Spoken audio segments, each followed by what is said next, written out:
Ladies and gentlemen, Binnall of America!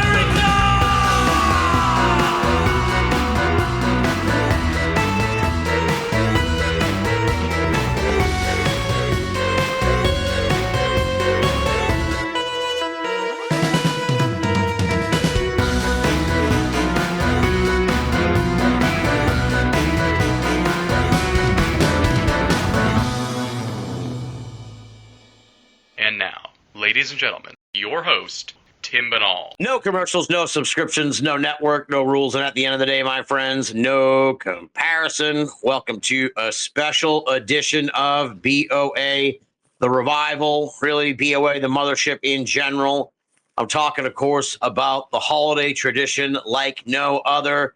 It is Ruxgiving 2025, my friends.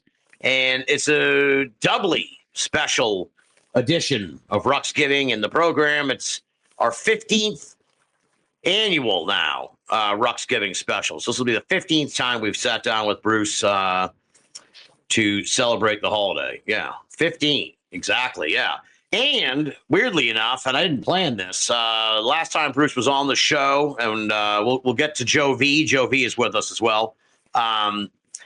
Bruce and Joe Vee helped to close out the 20th anniversary special. Now, weirdly enough, I didn't plan this, and, we took a month off, like in August, so really, this is just completely coincidental in a way, but this is actually the 100th episode of The Revival, so it's like a double anniversary, double sort of milestone episode here as we celebrate Ruxgiving and, usher everybody off into the Thanksgiving holiday and the big holiday break. So welcome back to the show, Bruce.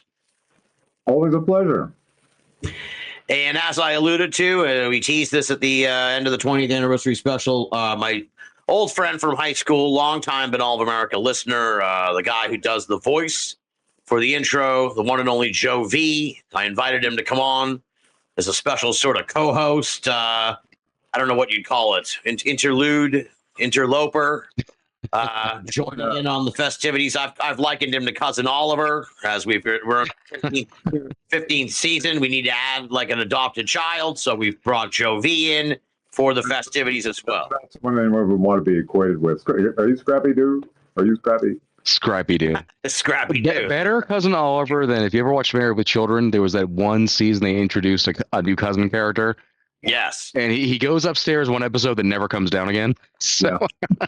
And later they have like a bit where he's on like the milk carton. It's like they're eating breakfast or whatever, and they put the milk carton down, and then there's like the camera like pans over and it shows him like I think like on the next season or something. So now last we talked, Bruce, you were on the cusp of you're going to get out of Colorado. You were saying that's what you said last year, and here it is. It's been a year. I salute you. You've made progress on this. You're really almost out of there now. So tell us what's been going on in Rux world since last year's festivities. Well, I had several delays. I was planning on being out of here by the end of May, but just a word of advice for anyone who's selling a house. You'll get these flyers all the time that say buy as is, and they'll quote you this really high market value. They're lying. That's just to get their foot in the door. They're going to carpet bag you something fierce.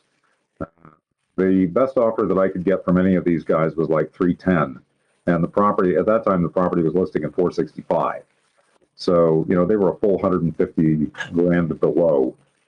And that's just, to get you out of the house fast. And, we'll take care of it, not a problem. But none of them will go higher than that. And that's it, even if you go to a realtor will try and get you to do the quick sale. They'll do the same thing. They'll say, well, we'll send some prospectors in, with some possible clients. And they'll send about a half dozen of them. And the half dozen of them are all going to come right in at the same super low price. It's like they've almost got an agreement with each other. Let's not overdo anything. We don't want to spoil anybody. So they'll just carpet bag you. If you really want to sell your house, you have to do showings. And I can testify that the house is a sty. This house hasn't been cleaned in a long time. After a while, especially when you're moving. Are you a hoarder? Go to hell. Because they're going to tear everything out anyway and just put everything in. So why waste your money doing all the crap all the time? Yeah. But even if your house is a sty, If you have a decent property, you show the house. The house sold in 3 days. 3 days. I was ready for maybe having to stick it out for something like 6 months. I had a lawyer look everything over. He loved the contract. He said, no, everything's fine. I had those very, very minor little qualms. We took care of those with no problem. And so I was thinking I might get stuck here all the way till next spring. And I was not looking forward to another winter here. Yeah. But lo and behold, 3 days. 3 days of showings and bam. They offered me $5,000 more than the max I was asking. And the max I was asking was already, the property had come down a little bit more because property values have been dropping. So I think at the time it was something like $425, and I got $380 for it. And my guess is it's going to take them, I don't know, at least $50,000 if they really want to fix the place up. And, upgrade everything, update everything, all that. So I definitely came out a winner as far as I'm concerned. And if you're going to sell a house, find a broker. Find a broker on your own. Find a broker that will get you money for value. Do not go with these quick sale guys. They are carpetbaggers. They're going to take you to the cleaners. Just don't do it. There you go, folks. There you go. And so you're moving. Where are you moving to? San Antonio. I have. Nice. My brother lives in Houston. It's only about a 3-hour drive away, so I'll have family that I can actually. I won't be able to do it in time for Thanksgiving, unfortunately. I am going out this weekend, however. I'm going to visit him to get the new property. Actually, I've got like more like 8 or 10 properties lined up to look at. Yeah. By the time I come back, I plan on having one of those. We're just going to secure everything and get it all ready to go.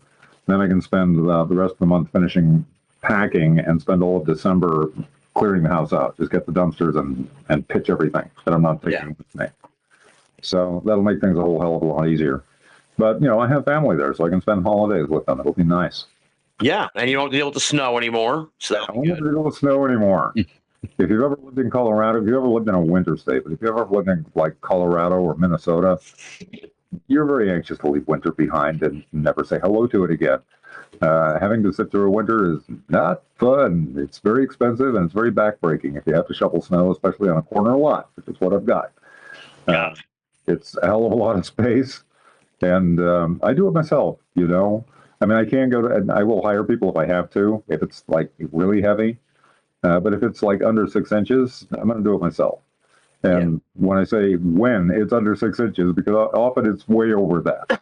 It's not fun. Now, are you looking at right in San Antonio, or are you looking in suburbs, or tell me a little bit about these properties you're looking at? Anything interesting, exciting? I don't even know really. The property values are outstanding. Yeah. Properties are down as far as it's not a seller's market right now. So prices are down. I thought that was going to affect me worse than it did. It really didn't. Yeah. Fortunately, it's a very nice property, and a lot of people wanted it. Yeah, sounds like it. And I'm not surprised. I'm just surprised that, especially given the amount of time that I had people trying to undercut me, I found a decent broker that got me money for value. But properties in San Antonio are a great deal cheaper than they are anywhere in Colorado. No. And Aurora especially, property values are pretty high here. And that's despite we have a very bad illegal alien problem in the city. They've taken over I'm not sure what the situation is now, but like a year ago, they had taken over more than one apartment complex, and one of them is just 2 miles down the street and around the corner from me, right across the street from where I used to get my oil change. Jesus, dude. So, yeah. These guys are trendy Aragua. They're with Venezuela, I think, or Venezuela. Yeah. Mm-hmm. Yeah. And they're just taking shit over out here. So, well, it's good you're getting out of this. To see them getting moved out. Yeah. So you're going to be San Antonio. That's an hour south of Luckenbach. Do you know Luckenbach, Texas, at all? No, I don't really know Texas much at all. I don't know Texas much at all either, but Luckenbach's kind of become an obsession of mine the last few months. It's like some ghost town that was like sold to like a comedian, I think, like in the 60s. And Waylon Jennings, I think, wrote a song about it. I think it's Waylon Jennings. Yeah. And it's kind of like a country music hub. It's like you go there, they have a huge hall. It's like a ghost town otherwise, but they have a huge hall and they do country music on the weekends, and it's like it's an experience. You got to go. You go to Lukenbach for the music festivals and shit, I guess. So I'll check it out. I mean, if it's not too far, I'll check it out. it's an hour it's an hour north of San Antonio. Because I was like, oh shit. I'm like, I think that's close to Lukenbach. I need to look that up. Yeah. So that's closer than Boulder is to where I live. Well, there you go. Yeah. So you're moving. That's exciting, and you'll probably be in your new place definitely be in your new place by next year's Ruxgiving. So. Oh yeah, no question. I'm planning on being there. It depends on what kind of property I end up getting, whether or not they've moved out yet. They might be in a situation like mine. I might have to put my stuff in storage and wait a month while they clear out and all that kind of thing. I don't know. Yeah. But if I have my druthers, and if I'm getting into an empty property and it's ready to go, then I'm planning on being moved out by the new year, being out of here by the end of December. I want to get out as quickly as possible before the snows hit. That would be, you never want to move in the dead of winter. Right. We've been very lucky so far, knock on wood.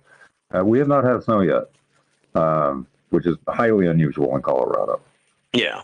See, I'm very interested in this, Bruce, because I see a lot of me and you here. You're an older gentleman, of course. We know this. I say that with all due respect. And you're sort of like upending, you're leaving your life in Colorado after a long time. I sort of have this end game idea of getting the fuck out of Boston area and going down to, somewhere around Nashville, Chattanooga, somewhere around there. I kind of yearn, or West Virginia, but just get the fuck out of here and start a new life when I'm older in my when people my ask second and a half act, if you will. So, I mean, we talk a little bit about that. I mean, you're about to start a great new adventure in a way in your life. Yeah, that's how I'm looking at it too.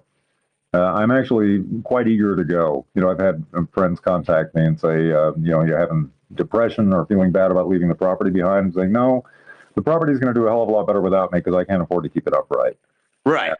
The people that are moving in will give it plenty of love, and we'll give them plenty of love back. There'll be a family in it, very much like we were when we moved in here in the first place. So it's better for the house, and frankly, it's better for me. So right, exactly, yeah. I'll be in a nice place. It'll be easier to manage. It'll be less expensive. Cost of living is going to be lower. So I'm looking forward to it. My time is my own. It already is right now, but it's going to be a lot better then because now I'm going to have money for a change. Yeah, there you go. Exactly. Very rare in my entire life that I've had money. So, were you ever tempted to do like the whole expat thing, go to like Peru or thought about Chile or something? Or thought about it, but I wasn't sure where I'd go. All of Europe has kind of become globalist, and I mean, there was a time that I would have loved to retire in Australia, and now Australia is like prison camp central. You do not go to Australia; you won't come back. Jesus. Which is a pity. Argentina is still a top destination for expats. So I'm still wondering, and right now, the current administration is trying to go to war with, is it Venezuela? Yes. Yeah. They're really amping up to try and get Venezuela. It doesn't even have to do with Nicaragua or drugs. We just want the gas. We want the oil. They got plenty of oil, and we want it, and that's how that's going to play. So, I'm not sure Venezuela would be the best possible place to go at the moment. And another place in South America, if I spoke Spanish, maybe. I know you can live very well as an expat in a great many places. I did consider it, but I just really wasn't sure where to go. There's Cambodia. Good. You can get a good life in Cambodia. It's an emerging economy. Malaysia, emerging economy. Yeah. Yes. See, those countries scare me only because of those, and I wouldn't even necessarily get mixed up in it, but those shows and movies where they find drugs in the tourist's bag or whatever, and then they're like, you got a fucking life sentence for an ounce of weed that we found in your bag, and it's Midnight Express. Yeah, exactly. I wouldn't want to go to any country where I could get locked up for life for I would never fucking even go to North Korea, but it's that guy, he got drunk and ripped down a poster. It's that's a Binnall thing to do. That's a Binnall type of behavior. Drunk and pulled down a poster because it's funny, and then he's in a fucking North Korean death camp. It's I need to know where I can stray. So if you go to Thailand, if you don't give a positive review at the hotel you stayed, they'll lock you up in prison for years if you just give them a bad review. Yeah, some of these places, yeah, you can get caned. You say, you talk bad about the king, you can get in trouble and shit. I don't know all the rules, so It's the king and I for real. Nothing's changed. It's exactly just the way it was back then, guys.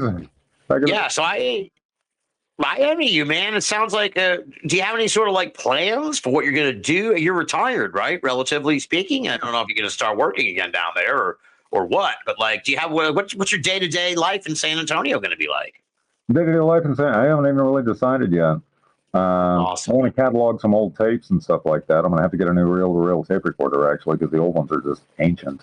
They don't even make parts for them anymore. They don't really work. So I have to find a decent reel-to-reel tape recorder, go through a whole lot of tapes. Might get back into writing again. And I'm going to be cataloging a lot of shit. Just getting stuff that I never got done before. Yeah. Get done now. I didn't get a lot of reading done. I haven't been doing a lot of reading in a long time because I used to do that out at the coffee shop. And all the coffee shops closed. So I've just been at home, and I haven't really had a decent reading room at home. So I'm going to have a nice reading mood. I'm going to have wall-to-wall bookcases. I've got thousands of books. It's not even an exaggeration. Books, magazines, comic books, all kinds of shit. So, I'm going to be cataloging all that and putting it up and having displays. It's going to be a lot of fun, actually. Would you go back to theater? Yeah, I would still do that. I mean, I'm still current on my equity card. I was way behind. It was like $500 behind on it. I don't know, like 4 years. And they got in touch with me and said, hey, you haven't paid us in a long time. I said, yeah, I'm trying to sell a house. Don't have a lot of money right now. Said, we could put you on a payment program. And I said, I'll dig it up. I just dug up $500 and sent it to them, and we're all square. We're all good. So, you know what I can see you doing, Bruce, is like a guide on a ghost tour. I feel like you would be a great ghost tour guide with your voice and your storytelling. I think that people would really like that. You should look into it down in San Antonio. Oh, hell yeah. I would love that shit. I always wanted to be one of those late night horror hosts. You could do that, yeah. I fucking love old horror movies. If they're bad, just because a movie is bad is no reason not to see it. In fact, sometimes it's the best reason to see it. Exactly. Yeah. I wrote a whole book about bad movies. I know them all. That is true. Well, speaking of which, I'm sure there are a lot of anal listeners right now who are like, are they going to talk about the paranormal, or is this just going to be about Bruce moving to San Antonio? Well, for that person out there, this is now we'll move into the paranormal, okay, listener. So I was perusing. Actually, I did want to mention this. I don't want to get too deep on it, but I was looking you up today on the internet. There's not much about you there. A lot of it's all of America, that asshole. And I know, right? And but I did notice that you were on the Art Bell show back in '98. Do you have any memories of that experience of being on the Art Bell show? Oh, hell yeah. I'm trying to remember what the second time was or I think it was 3 times, actually. I was with Bell twice, once for each book. Yeah. He kind of tried to ambush me, and he got really, oh, well, he'll set you up. I was talking about David Jacobs, and he'd say, well, David Jacobs is involved in all this kind of scandal stuff and blah, blah, blah. I don't even know what he's talking about. I haven't heard any of this. And he's kind of hitting me with stuff out of the blue. So the second time I was much more ready for him.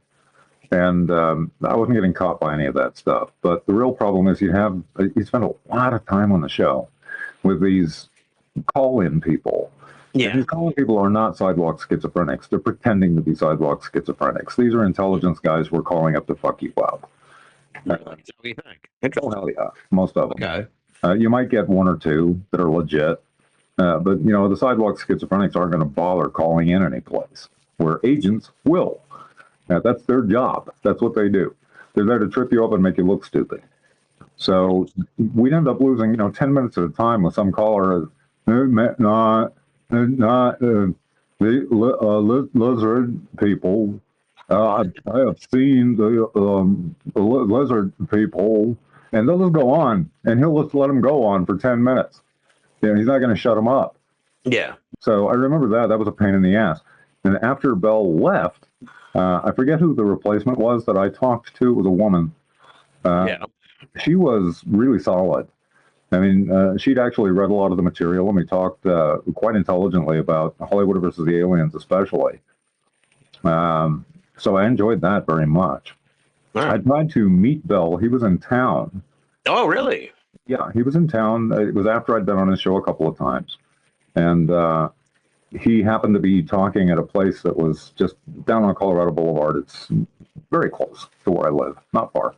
About a, I don't know, 15-minute drive maybe. So I went with some friends, and I sent him a note backstage and said, you know, hey, I'm out here. We could chat.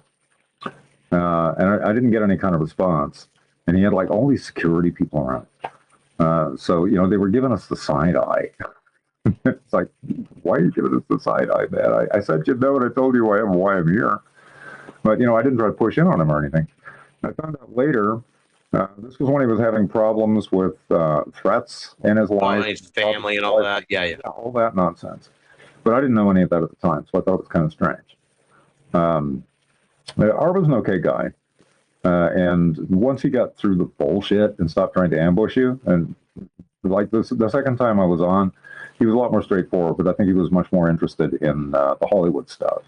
Yeah. So we did have some pretty good conversation on that. He was an interesting guy. He is a carnival sideshow guy. Absolutely. He's a dog and pony show guy. And in this corner, the man who believes in Martians. Oh, yeah, yeah. That's what made it. The guy who loves lizard people. You know, it's just a different act every night. Yeah. And I don't think he really believed or disbelieved anything. He was just putting on a show. Yeah. Yeah, it seemed that way. All right. Yeah. Well, I was just curious. That's interesting. I've never really heard that put forward, the idea that the callers were intelligence people. That's an interesting sort of idea. So if you go to a UFO convention, or if you go to a UFO group, we have one here with the unfortunate name of DUFOS, D-U-F-O-S, Denver UFO Society. Jesus, who came up with that?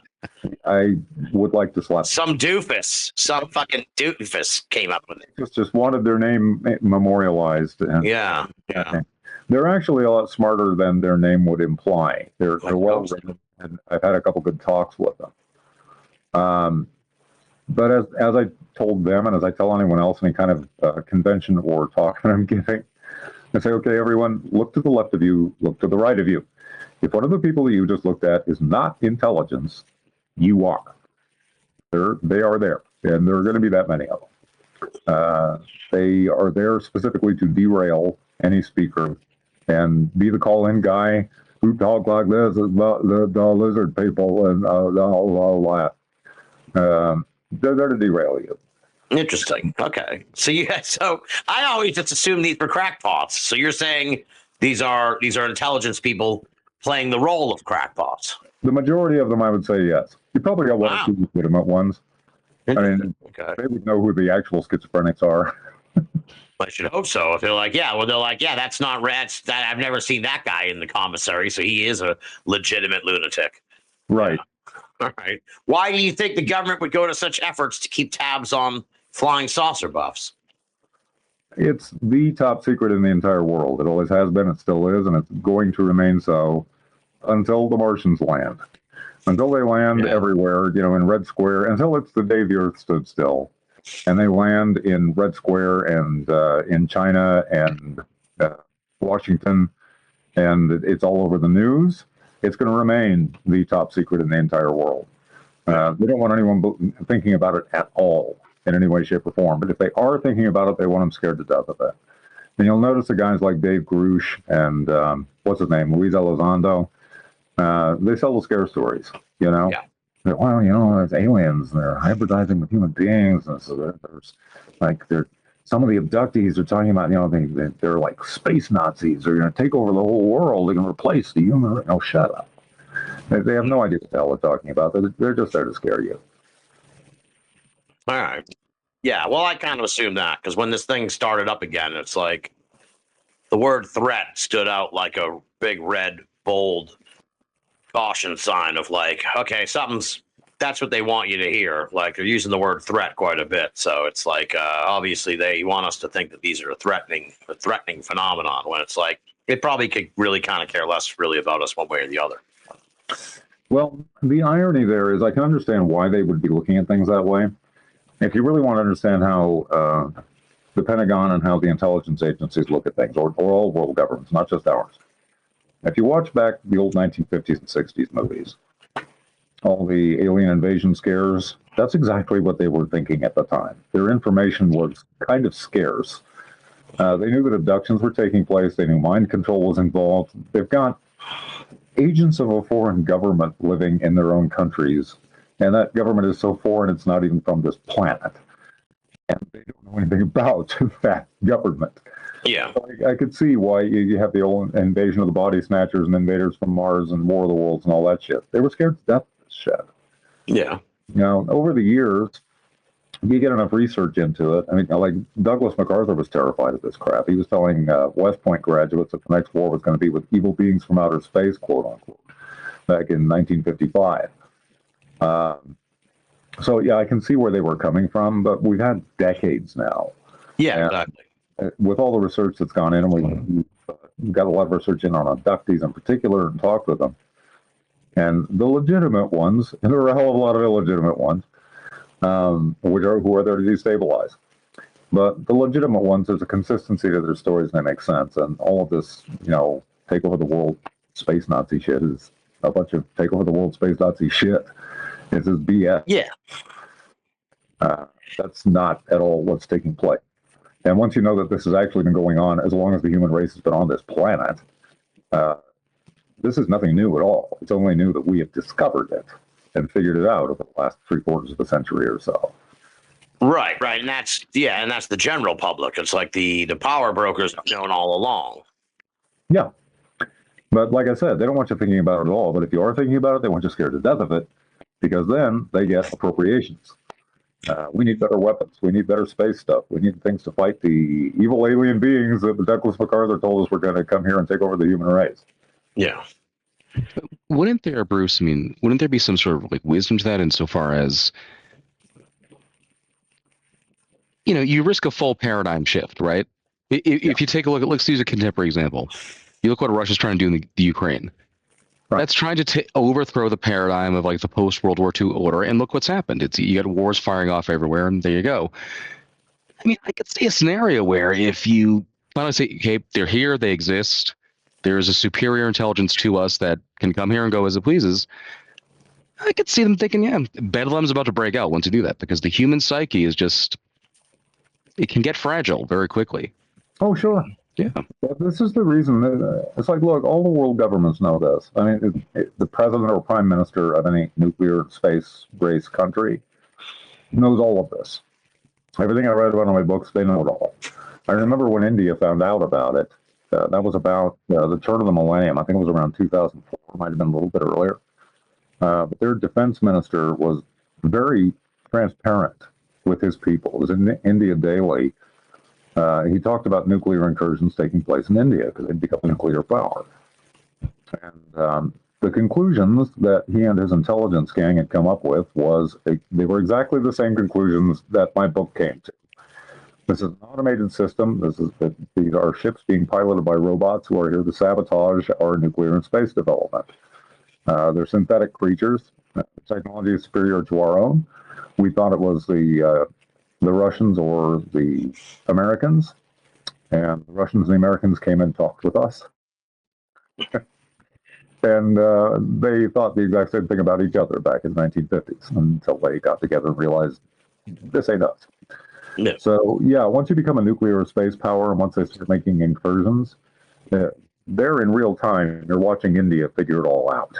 That he's talking about what their intelligence agencies were finding out. That's what I was writing about in my books. And the exact same conclusions. He didn't say what planet they were coming from. He said, look, they're not from this planet. Just straight up. And yeah, all the world governments know this. They don't talk about it because they don't want a paradigm shift. It's going to change the entire world. It's kind of like Men in Black. In Men in Black, you have Will Smith who figures it all out. He says, well, look, people are smart. They can handle it. And Tommy Lee Jones says, no, a person is smart. People are dumb. You can't just tell everyone this and expect that they're all going to accept it. There are going to be problems. And he's right. I can't fault world governments for holding back on all this. I mean, yeah, we would all like an end to UFO secrecy. But what I was writing for the smart kids in class. It's like, yeah, you know what? I figured it all out, and I can spell it out for anyone who really wants to know. And that's who I was writing for. Is everyone going to accept this? Hell no. Most of them are going to dismiss it. They won't even pay attention to it. They won't think there's anything to it. It's not legitimate, blah, blah, blah. But the people who do want to know have been doing their research already, and they'll know that my research is solid, and they'll figure it out. They'll be able to put it together, but they're ready for it. They get it. The dumb kids in class, you don't have to worry about. This is why I've always said, go ahead and disclose. See, I'm just some guy. I'm not a guy in a lab coat. I'm not a guy in a government position. I'm not a politician. So I'm just a guy who's done a lot of research, and I've published it. Anyone can just say, well, what does that guy know? And they've got a point. You have to check the work yourself and see if it's any good. But it's out there for those who want to do that. And for those who don't, you don't have to worry about them. The stupid kids in class are going to ignore all of it anyway. If you did announce it, they wouldn't believe you. It's a trick of the devil. It's dinosaur bones. Satan put dinosaur bones on the planet to confuse everyone about when God actually created the earth. Now, I was looking at the architect's blurb on Amazon in my scant amount of research tonight, and I noticed it mentions, I find it hard to believe this didn't come up in the 14 episodes we've done together before, but it mentions crop circles. So have we? I don't recall, Joe, you're sort of a super fan. I don't recall if we've ever gotten into crop circles on Ruxgiving before, but we're going to now. No, I don't think so. Because you mentioned specifically crop circles in the blurb. So what's your take on crop circles? Crop circles are nothing new. They've been appearing for, at least 400 years now, I guess. There are records up in the 17th century. They called them devil circles. You'd find these drawings of, the devil with a scythe cutting the crops down into circles. So these have been popping up for a long time. Some of them, however, like the more modern ones, and you have a lot of fakes. There's no question of that. And I've studied how the fakers do it because they love advertising. They love saying, hi, fooled you, haha. And they explain how they did it. Right. It's like Bigfoot faking, the faking Bigfoot sightings.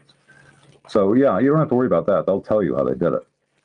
So how do you know a legitimate crop circle from a fake? Very simple. There are certain consistent elements to them. For one thing, the crops stay pressed down. They're not going to bounce back up again. They're going to stay down. There are electromagnetic effects. I believe there's some radiation effects, but I'm not sure on that. I have to go back and refresh myself. Yeah, I recall. Yeah, tests like that done. Yeah. Right. So yeah, we did not make those. Someone else did. And I think some of them. I remember I was writing to Richard Hoagland early on. I didn't get any responses from him, which I thought was interesting. But I got the impression that some of those crop circles, which were pretty recent at the time, were supposed to be representative of Earth, like a 3D map that was laid out flat. Yeah. And I think I had the impression that they were trying to give us some kind of clue to anti-gravity. I didn't get any kind of response to that. And I have no idea what file that's sitting in which government offices. I've got files all over the place. Yeah. Well, I've probably got files in Syrian immersion intelligence at this point, just from having traveled to Egypt and some people that I've had contact with. So I don't know who pays attention to that stuff or what they do with it. I know as much as they do. They know I know as much as they do. Yeah. And upon very rare occasion, we'll actually have a conversation with someone who is honest enough to approach me and say, hi, you probably know who I am and where I come from. And we will shoot the shit about what's going on with NASA, space launches, nuclear sabotage, all the usual crap. Because wait, you get approached by intelligence people? Oh, sure. Yeah.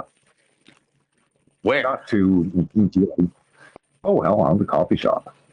They would come visit you in the coffee. They know where you are. They know where you are. If they want to talk to you, they'll come talk to you. There's some interesting conversations with some people from NASA several times over the years. Some very, very interesting conversations about literally everything. In About fact, what? there's, Well, literally everything. Yeah, but like what specifically? What kind of stuff did you talk about with these NASA folks? usually we were talking about logistics of space shots and moon shots. Yeah. For instance, like Homer Hickam, he's written a couple of books. He's an ex-NASA guy. He wrote a book, I can't remember the name, but I don't keep track of these things. But I remember reading one of his novels, and his plans for how we could be going to the moon routinely and could have been going to the moon routinely since we stopped the Apollo program.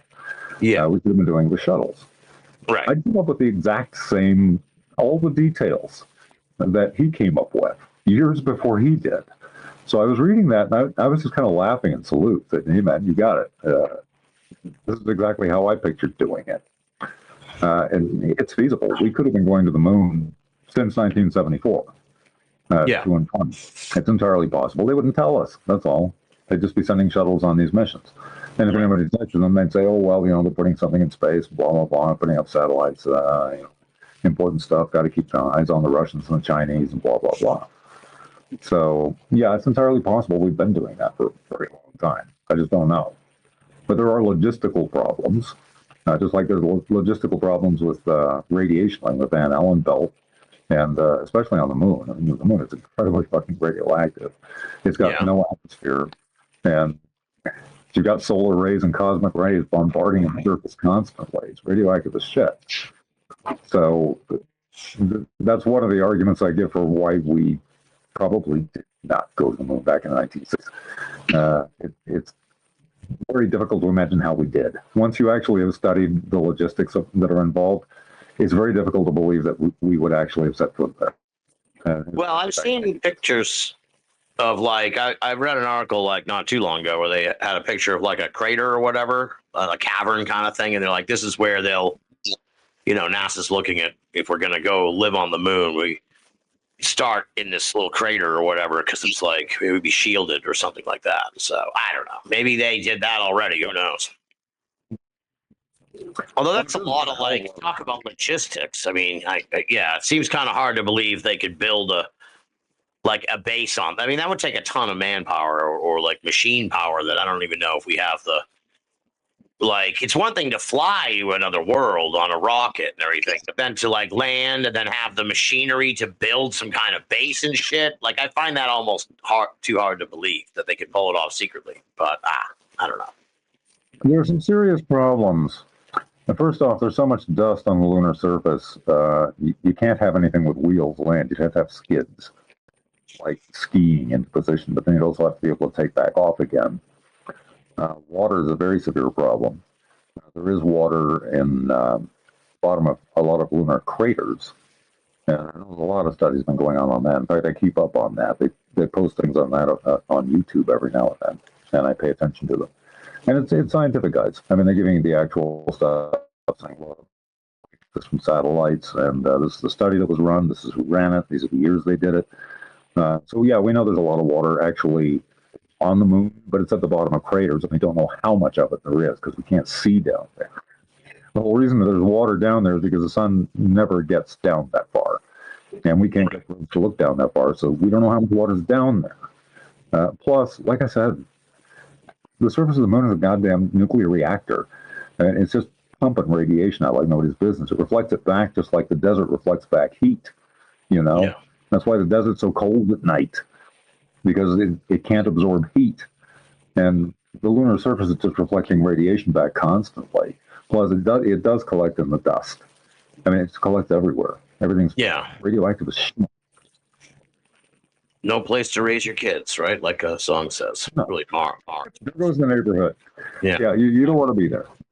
So what do you think's making these crop circles, though, to circle back to the crop circles? Do you think these are made by UFOs? Are they made by the Earth? Is it made from beneath the Earth through some kind of, okay. Well, spaceships are doing it. Martians are doing it. Martians are doing it, yeah. Martians are doing it. Yeah, I love saying things like this because, listen to that crank. Who does that guy think he is? Guy believes in Martians. Fucking A. No, but you're a believer, and to sort of bring people up to speed in a sense, who for some reason are just tuning in for the first time now.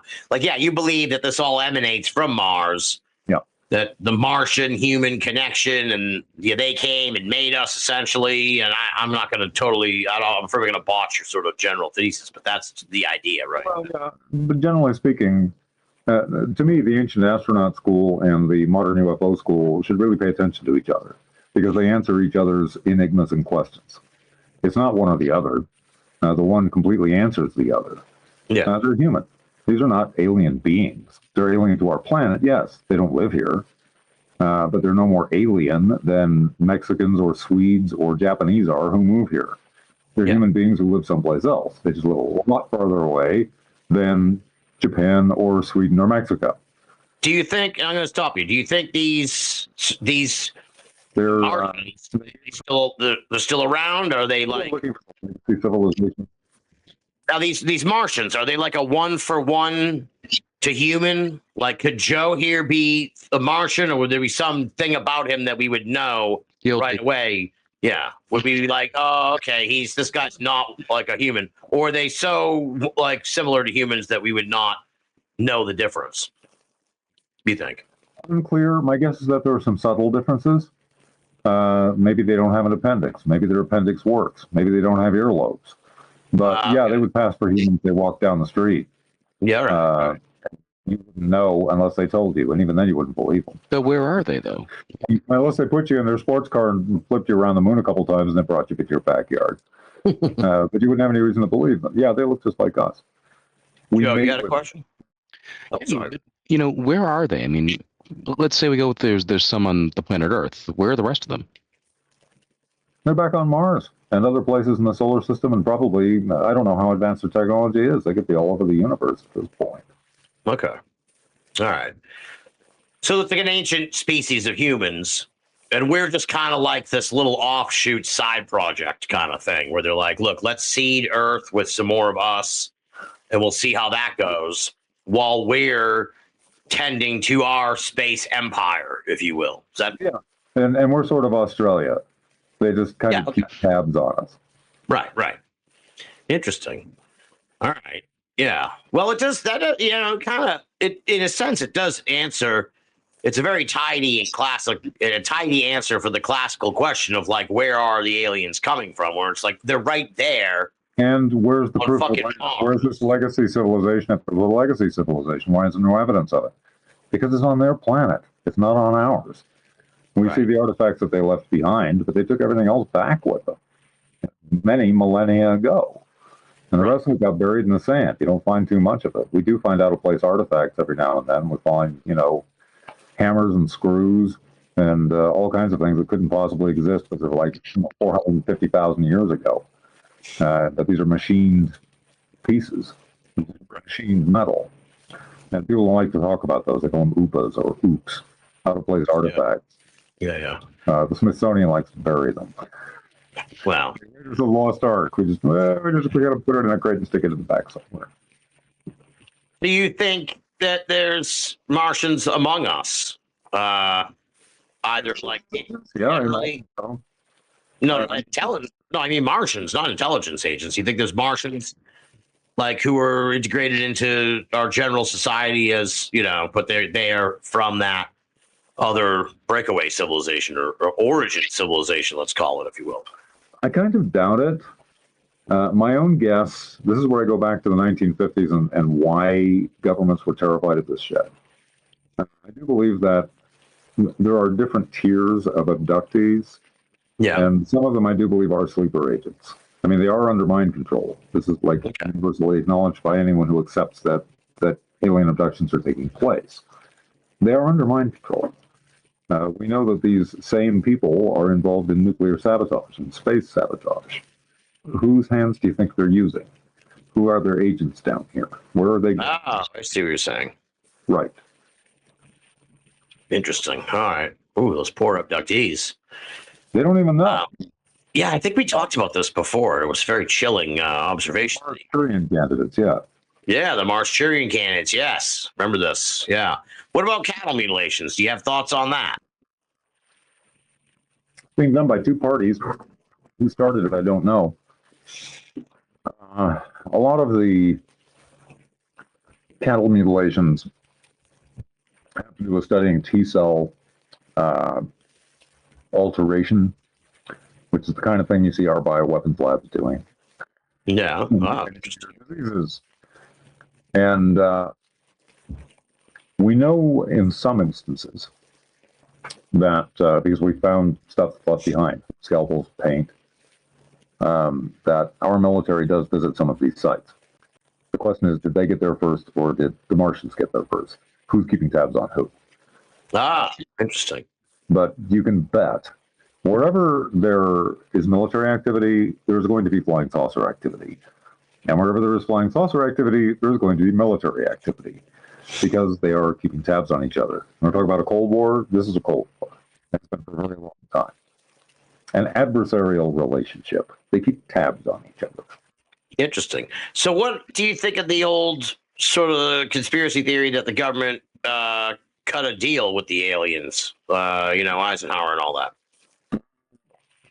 No, not a believer. Okay.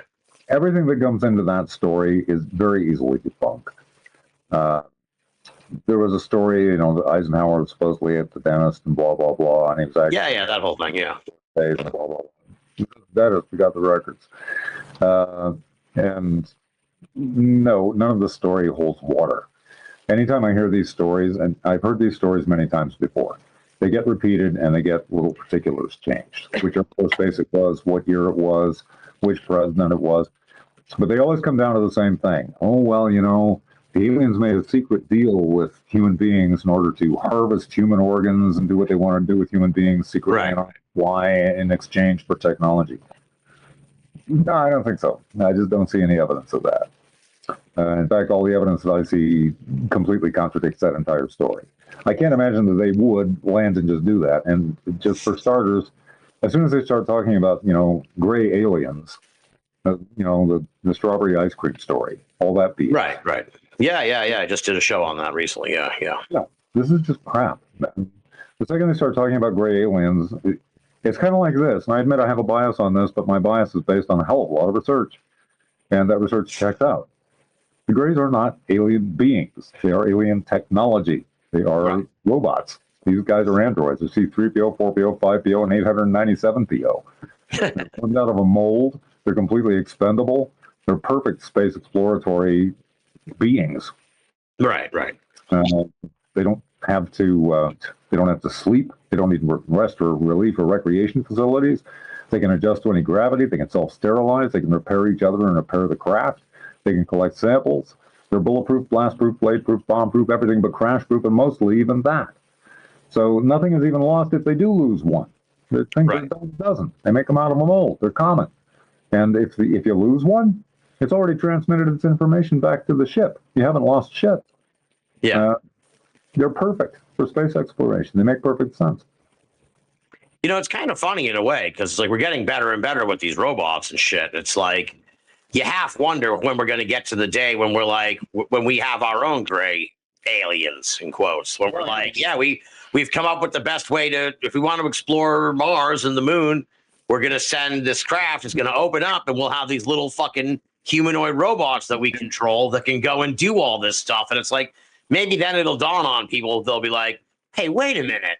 Maybe that's what the fucking aliens that have been coming here are. There you go. We send to Mars. We send robots to Mars. We do. We're rovers and shit. Yeah, but I mean like little, like a one for one on the Greys. Like we come up with our own.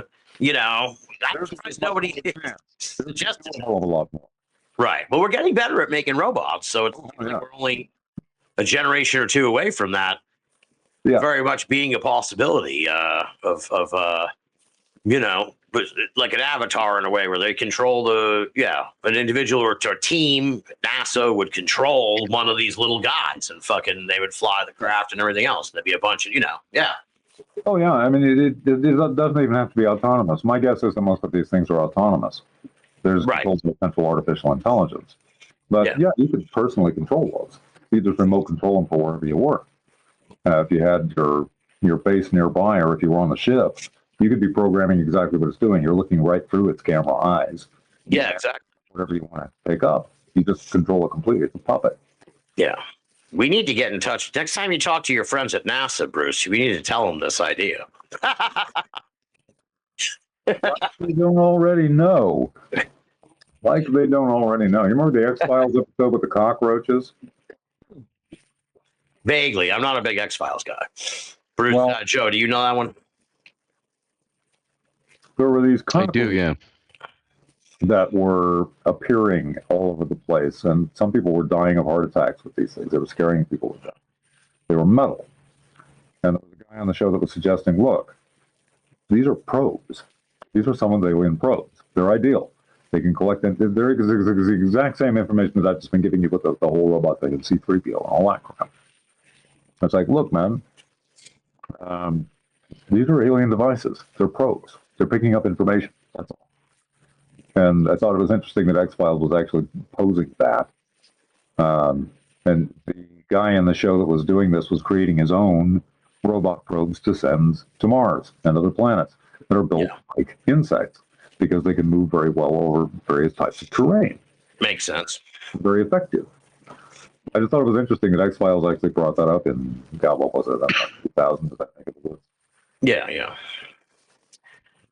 Joe, you got anything you want to throw in here, man? I don't want people to think I'm sandbagging you on.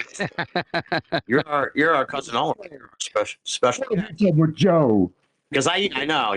I know, but I have to keep myself from doing a verbal expression of those torturous questions I used to write in.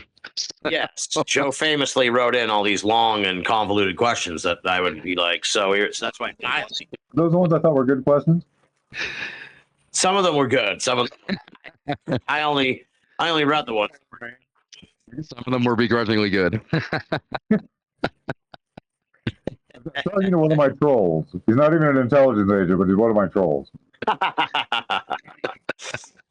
Well, it's it's interesting. So, do you have any? It's been a year, obviously since we last talked. Well, we talked on the anniversary show, but that doesn't really count. But it's been a year since last year's Ruxgiving, and it feels like I don't know how close you're following the UAP scene now. It certainly feels like the air has out of the balloon. I feel like the fad is just about over. I feel like we're on the tail end of whatever all that was about, essentially. And, Well, before the elections, before the national elections, there were UAPs. I saw UFOs.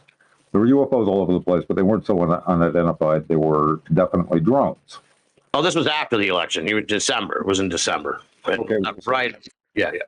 Well, I remember they came up when Trump was on Rogan. Rogan asked about them. So I figured it had to be before the election because Trump was on Rogan before the election. It may have been a little bit before, but it was definitely it really peaked like in December. I know Yeah, that. December. But Right. He was asked about those. And I actually thought Trump's answer was completely honest on that. He said, look, I haven't been briefed on that or debriefed on that. I don't know. But almost assuredly, the government knows exactly what they are. yeah. And they know what they're doing with them. I mean, the government did come out and say openly, they said, please don't shoot these down. Because there were people that started getting worried about them and started taking, shotguns and rifles to them. Right. Taking them down. These are definitely Earth technology. And I'm sure Trump had that one right. Whatever anyone thinks about him, his assessment of that one's correct. Yeah, the intelligence agencies, the military, they know exactly what those are. Information that was coming out about those after was that they were probably looking for radiation signs. There was some fear that there could have been some radioactive materials that were brought over here from Ukraine that had been missing. That was the theory I had heard. Yeah. There was Right. they were sweeping for signs of a dirty bomb or something like that. Yeah, exactly. And if it wasn't legit, that's a great cover story because it's highly believable. And in any event, it's what makes the most sense to me. It's probably something like that. Which Right. you would definitely consider sensitive. They would not want that information to get out. They would just take care of it quietly behind the scenes as best they possibly could. And once it became too visible for them to conceal, they would come out and say, look, guys, just trust us. Don't shoot these down, please. Yeah. Well, quite frankly, yeah. I mean, it would be I'm sure in their minds it's preferable that people think those are aliens rather than things looking for radioactive material that can be turned into a dirty bomb. That's like it's Martians. actually the aliens. Yeah, the aliens is a much better scenario. Yeah, They're going to destroy the entire world, but it's not a dirty bomb. It's got nothing to do with any radioactive materials from Ukraine. yeah. Aliens from outer space, from Mars. But so do you? How are you feeling? Everybody, this disclosure thing. I feel like it's fizzled out again. So I don't see any other Nonsense. Yeah, It's a pure performative BS. yeah. Anytime you get a Dave Grush, you get a Luis Elizondo, these guys they'll tell you straight up they're connected to the intelligence agencies. Elizondo is barely connected to an intelligence agency. He's connected to Skinwalker Ranch, which is its own disinformation source. But you get guys like Dave Grush, okay, yeah, you're an intelligence guy, and you're here in Congress testifying to a bunch of stuff. Yeah. And you think your intelligence agency buddies don't notice this? Yeah. You're here under official orders. This is BS. You are not ex-intelligence anything, and the story you're giving us is crap. You are telling us exactly what the intelligence agencies want us to believe. Yeah. So, well, why do you think they want us to believe that we have recovered alien craft and that aliens are real and all that mumbo jumbo? Keep people scared. Yeah. Really, pretty much that simple. Say if they're going to be thinking about it at all, there are certain people that are going to be thinking about it no matter what. We don't want them thinking about it at all, but if they are thinking about it, yeah, scare. Be sure they're scared. Bruce, have you been keeping track of the whole 3i Atlas passing through the solar system around the sun? Very interstellar hard, object. Yeah. very hard to keep track of. This is the whole Oumuamua thing, and 3i Atlas is just, The second sequel. yeah, it's the sequel, right? 2.0. But this one's like It coming seems like towards from us. a popular. You're talking about Avi Loeb. Yeah, it just seems like from a popular media perspective, that's where disclosure's heading now, is in Avi Loeb's direction. Yes and no. I don't know what to make of Avi Loeb. I think he's got. I don't know how impartial he is. I mean, look, I believe in aliens, right? But I don't automatically think that some unusual interstellar object is necessarily a spacecraft. The reason it's hard to keep track of this shit, I mean, you find stuff about this in the alternative media and on YouTube, okay? And you even find some legitimate people on YouTube. I mean, they're actual scientists or they have experience at NASA and with observatories and all this other sort of shit. So they're giving you the best information they can, but you're getting clickbait titles. Government's worried, alien interstellar device here, they're coming, blah, blah, blah. And they just put a bunch of crap out. And when you actually listen to what they've got is not much. They say, well, it's behaving a little oddly, but it's interstellar, so we don't know what's normal for interstellar. We don't have any kind of ground base to measure this on. Therefore, I'm just getting a lot of fucking clickbait. I'm not getting any real information that's telling me anything. And I have tried a few times. Most of them put me to sleep, legitimately. I mean, these things go on for like an hour. And, I turn it on, and I'm trying to pay attention to it. And the next thing I know, I've shut my eyes just for a second, just to relax for a minute. And I'm hearing this droning, monotonous voice because it's frequently AI. And the next thing I know, I open my eyes, and it's 2 hours later. And I'm on a completely different video. You've been brainwashed by YouTube, dude. I've been brainwashed by YouTube. That's how they make flat earthers. The Martians have done it. They have gotten into YouTube and taken it over and convinced us that our planet is flat. Oh shit, San Antonio, watch out! This is your next late night horror movie host right here. But what is your spidey sense saying about Avi Loeb? Is he proposing legitimate questions, or is he grifting people, or is he a plant? What is he? I don't know. I haven't been able to peg him. My guess is he's legit. For all I know, he's co-opted by the intelligence agencies, and they want him to put a bunch of BS out. But I don't know that, and I don't have any particular reason to believe that. And the guy does have legitimate credentials. Not that the government doesn't co-opt a lot of people with legitimate credentials for their own reasons, and have for many decades. But I can't tell. I don't know exactly who this guy is. What I do know is the information I'm getting is nothing solid. It's nothing I can latch onto and say, I have no reason to believe this is an extraterrestrial spacecraft of any kind. I don't have any particular reason to believe it's an interstellar comet or meteor or asteroid of some sort either. I don't really know what. But I only know Avi Loeb is the only guy who's coming out and saying this shit. Everyone else is just saying, well, yeah, it behaves badly or behaves weirdly. It's doing strange things that we're not accustomed to seeing. But again, it's a fucking interstellar object. Everyone's at least agreed on that.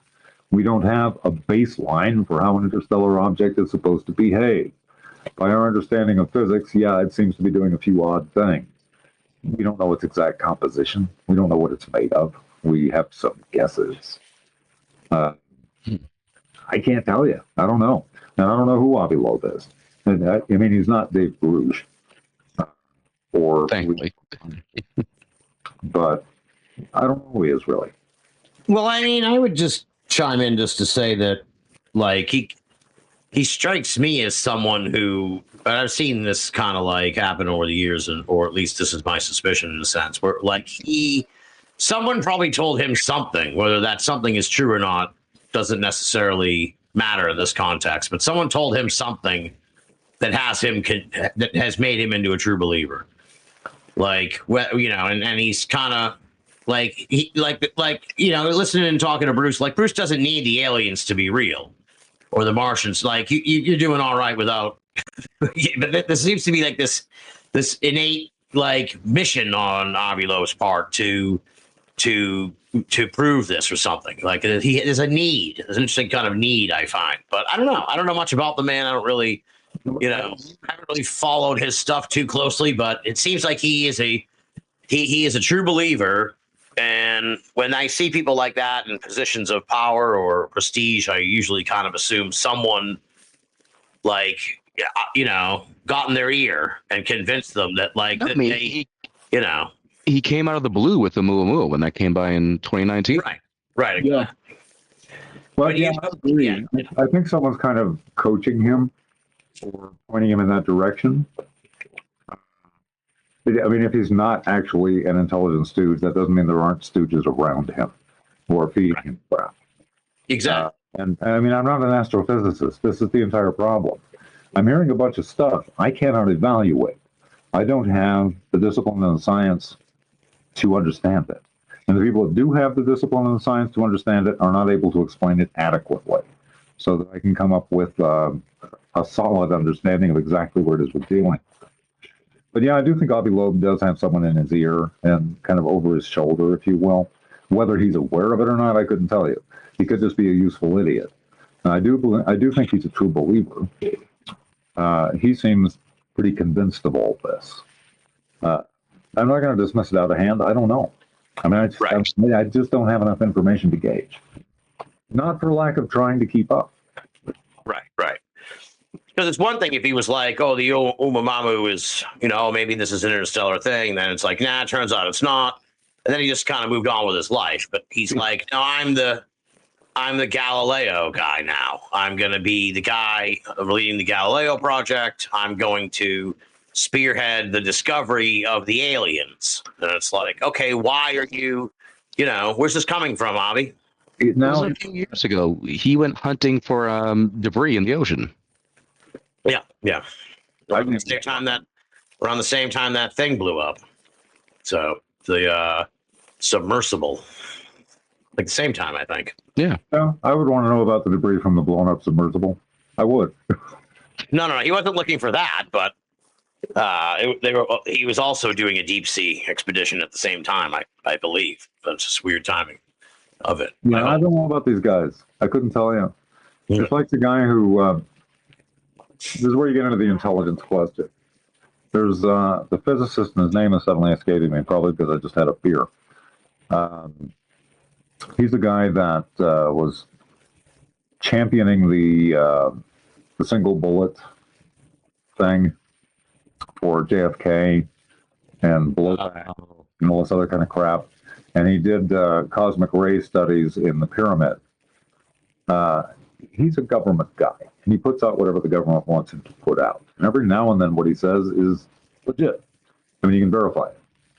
Other times he's bullshit.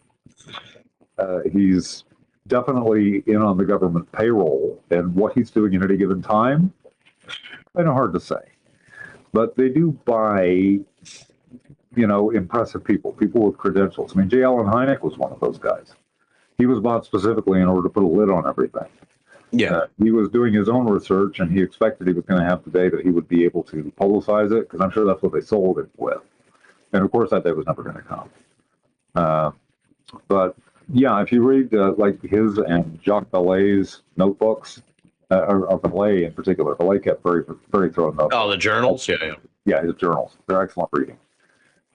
They were looking at all kinds of stuff, and it's quite evident, whether they want to say it in black and white or not, that they believe this was extraterrestrial. No question about it. And nuts and bolts extraterrestrial. I mean, Vallée's talking about, look, Virgin Mary sightings, various places, Marian sightings, these are spacecraft. Lourdes, this is spacecraft. Fatima, spacecraft.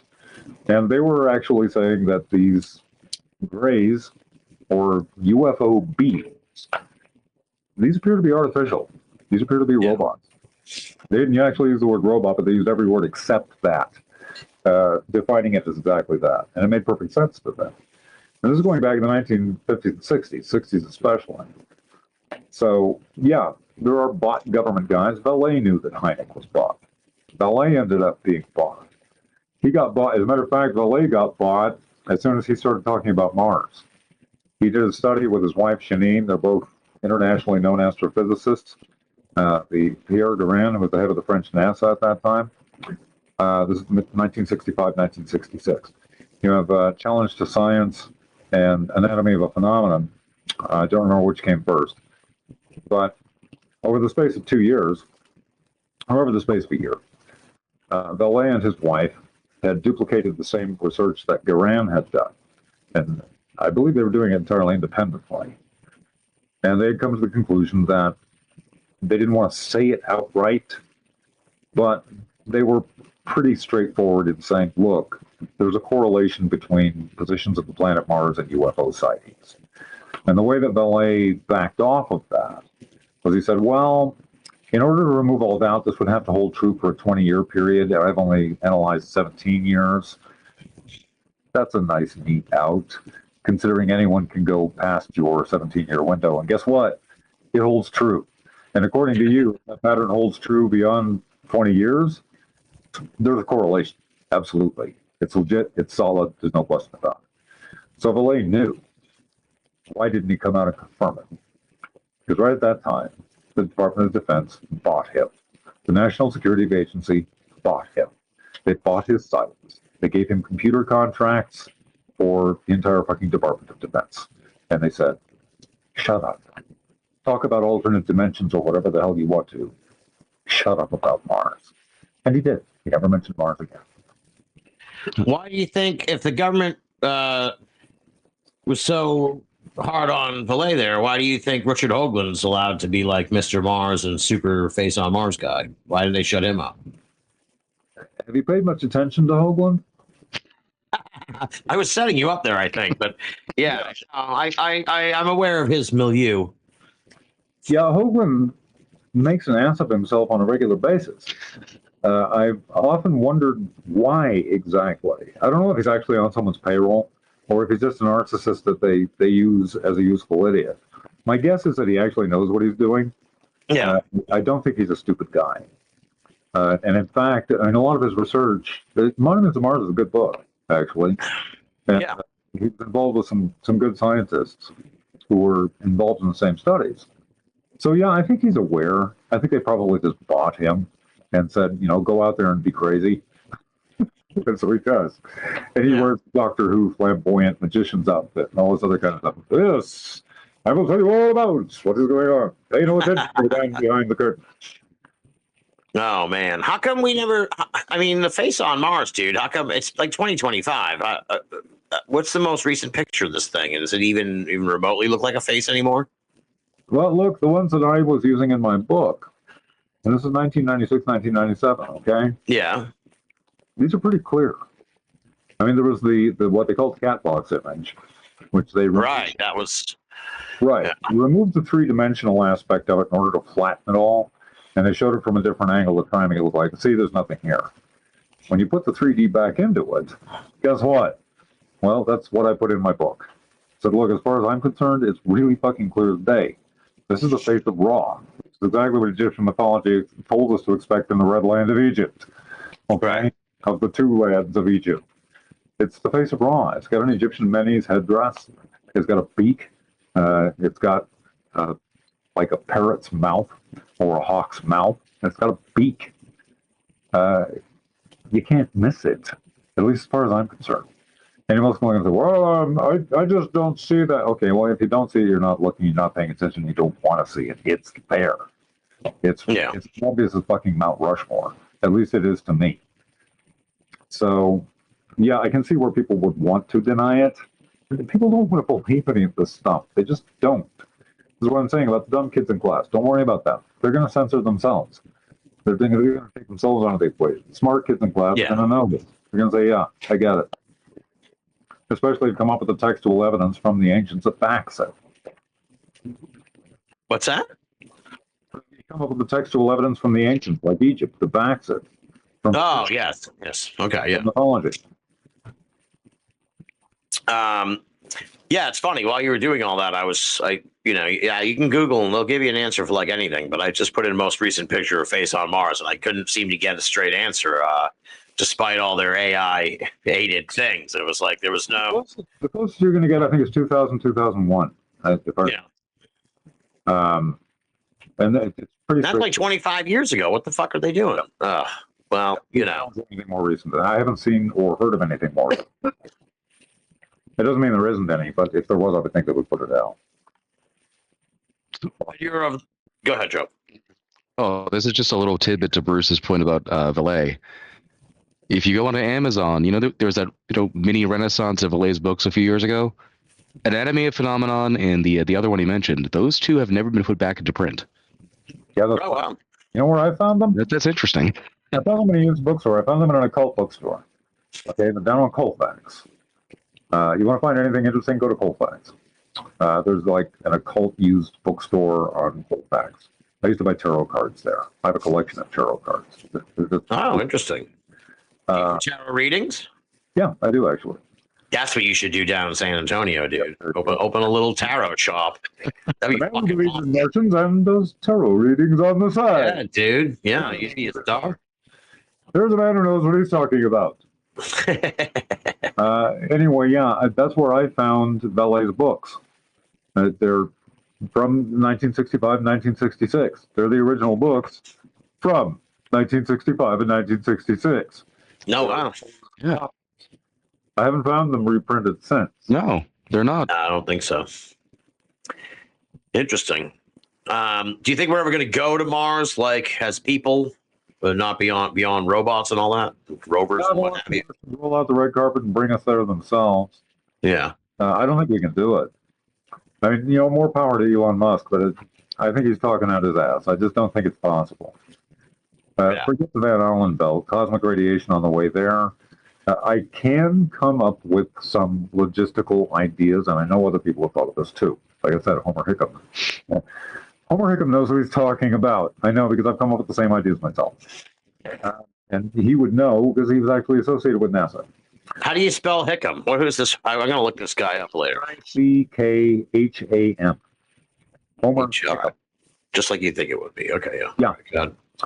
There are ways that you could send supplies to Mars ahead of astronauts arriving there so that they wouldn't have to carry all that with them. That would be the sensible way to go about things. But I just don't think we could manage it logistically. I don't think we can manage the moon. Yeah. Right? Well, yeah, I mean, the technology for the Mars stuff, I mean, it's still being actively worked on. I know, they can't ask me how I know this. I know... Legally?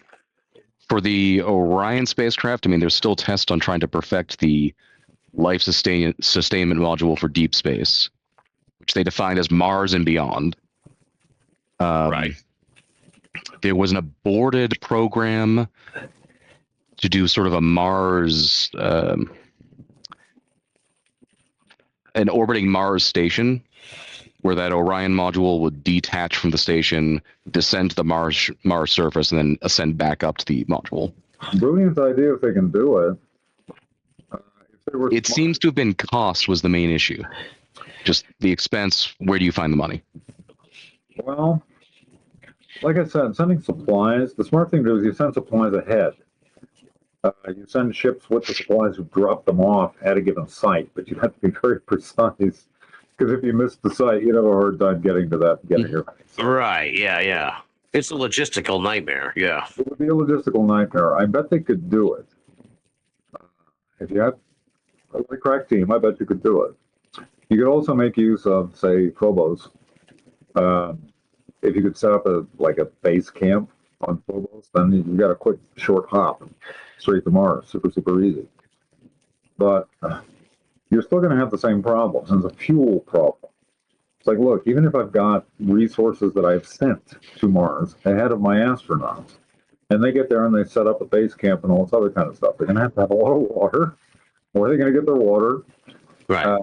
We can get some out of the permafrost, but how much actually can we get? And we have to know that before we go there. That's not something you can find out once you're there. Right. No, before you go. Yeah. You can't leave that up to chance. So you have to worry about the water. And what about fuel? What are you going to do for the return trip? What the hell are you going to do to come back? I don't think there is a return trip, dude. I think part of the whole thing is like if you go to Mars, You you don't come back. Yeah, it's like you're a pioneer. You can make your children proud or whatever, and you're a history maker. You're like the Wild West. You're like the people that sailed across the Atlantic. Except you don't get to come back. I don't think that's possible. I just don't. But for people not to come. If they tried to sell it to me and say, hey, would you like to be the pioneer to Mars? I would love to be the pioneer to Mars. You can't do it. I do not believe you. I don't think. Right. Well, no, it's certainly a lot more difficult than sailing across the Atlantic Ocean to North America. But yeah, but I think that's how they sell it. They will sell it to people like, hey, you got nothing else. 50 million mile average trip. 150 miles. Like, it's like Squid Game, though, dude. It's like people who are like massively in debt. They're like, look, wipe out your debt. You go to Mars. You're part of the working class on Mars and whatever, and we send you. And yeah, I could see that. We'll this is a long way off. Like, shit. What's that? We'll take care of your survivors. Exactly. Right. Well, it's all theoretically possible, but the money has to catch up to the science to make it real. Yeah, but in theory, the logistics are what kill me. I just say I don't believe this, man. I don't think what are you going to do? You're going to freeze the astronauts going there? We don't have cryogenic technology. What are you going to do to get your astronauts there? How big a space are you going to need? They do need rest, relief, and recreation facilities. Thank you very much. They have to have those things. They have to be able to manage this trip, which at best is going to take, about 9 months? That's at best. That's at best. And how many astronauts are you planning on sending? And what are their living quarters going to be like? What are they going to eat? What sort of resources can you send with them? They have to have enough to carry them for 9 months right to get to where they're going to build their base camp. I do not believe you can do that. It's a lot of the challenge you'd have is even if you go with the sending the supplies up beforehand, whatever. The main challenge is the telemetry. How do you communicate the data to do XYZ command over that much of a distance in a reasonable amount of time? That's still a gap that has to be closed. But to bring it back to 3i Atlas, I think if NASA opens up a press conference tomorrow and says, "Ladies and gentlemen," they would get the money to figure that out. Yeah, well. Yeah. You all see more of the world? Bend over and kiss your ass goodbye. Yeah, I just think to give you that information. Thought it would make you sleep easier. Yeah. Is this Joe? Now you seem like you're really interested in this 3-eye atlas, which I am not. Is this thing gonna on its way towards us now? Still, I thought it like went by the sun, and now It it's went by leaving. the sun. You got Loeb saying, and a couple other researchers that work with him, that there's evidence of non-gravitational propulsion. What got me interested is that you got NBC News picking up the story, evidence of non-gravitational propulsion. Yeah, but these places.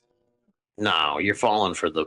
But no, I mean, because the medievalist in me, the medievalist in me, if I were a real medievalist, like, this is great because any object flying through space that creates a show and gets people freaked out, that's a harbinger of some sort of massive change, but that never happens. So it's Yeah, but you don't think it's gonna like come?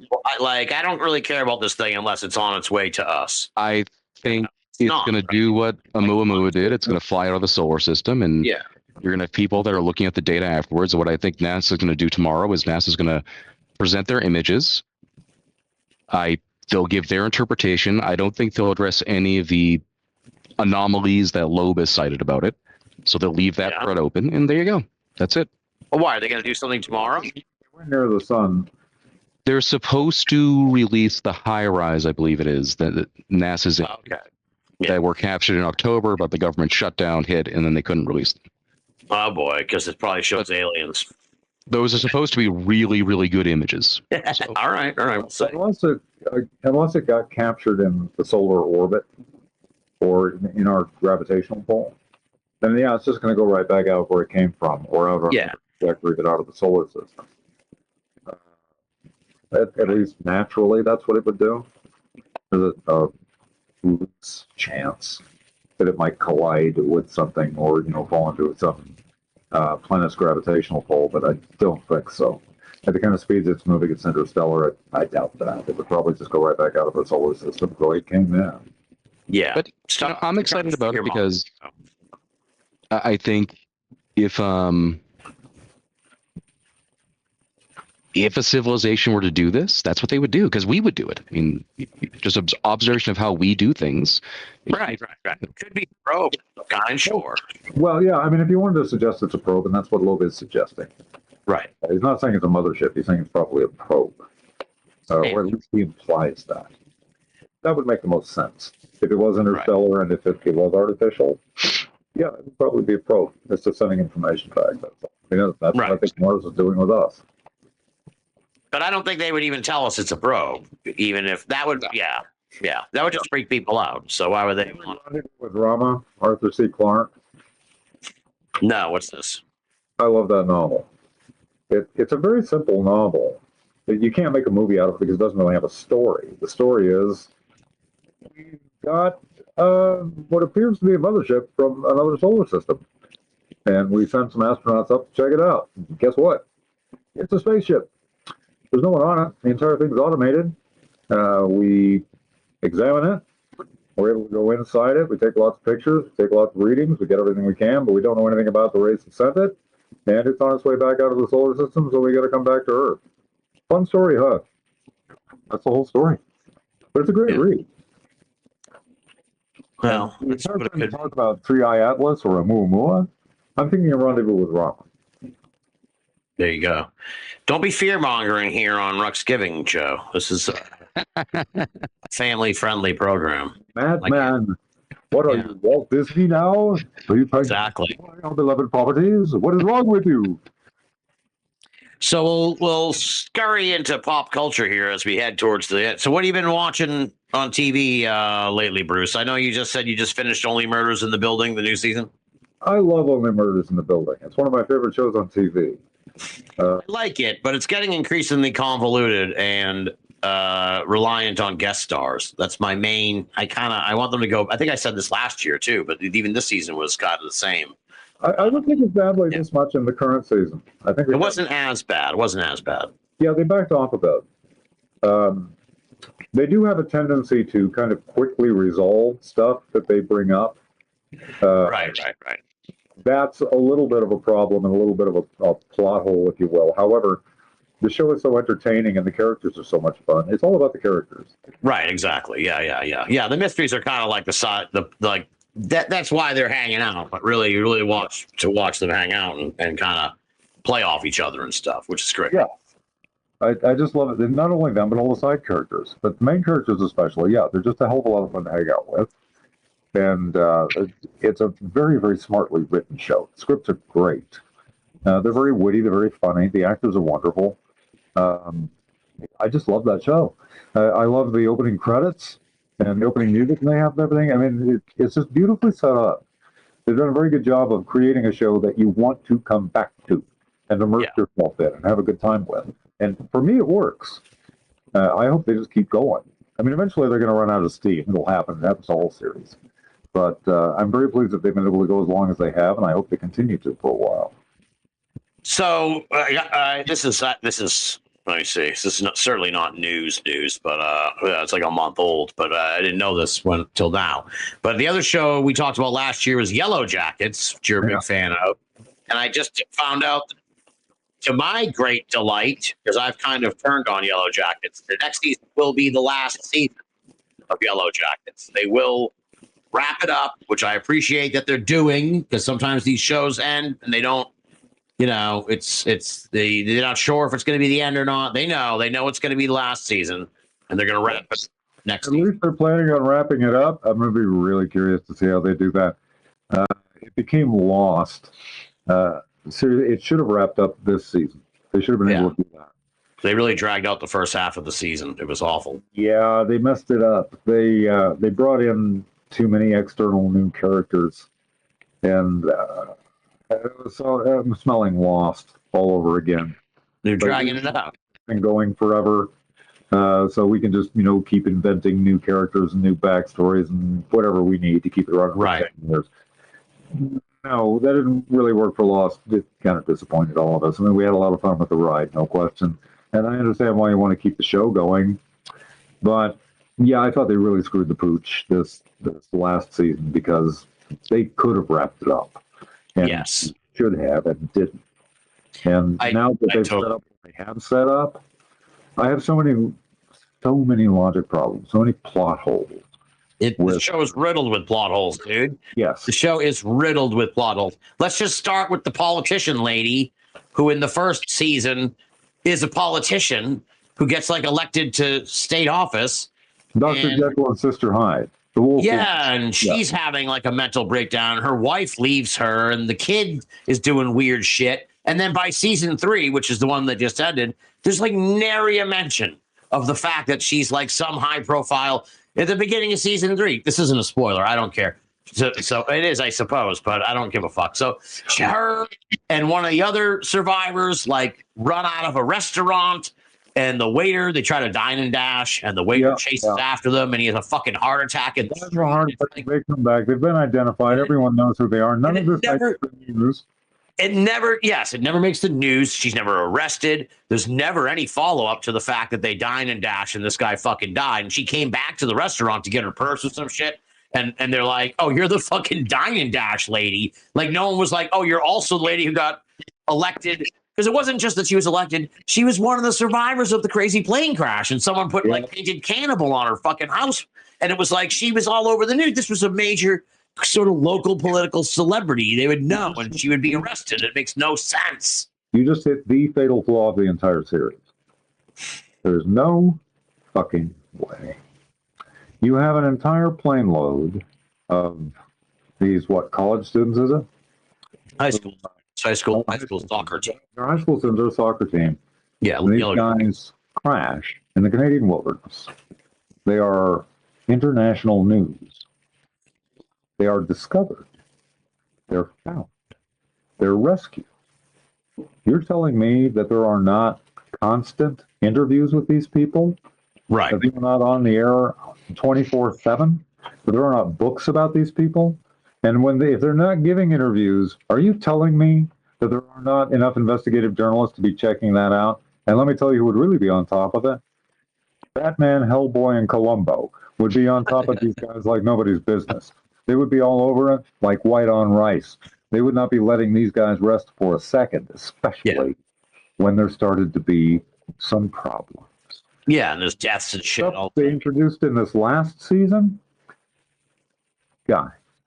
You have found this, you know where the plane crash is, you know where the wreckage is, you know where the camps are, and you are going to find a whole lot of forensic evidence.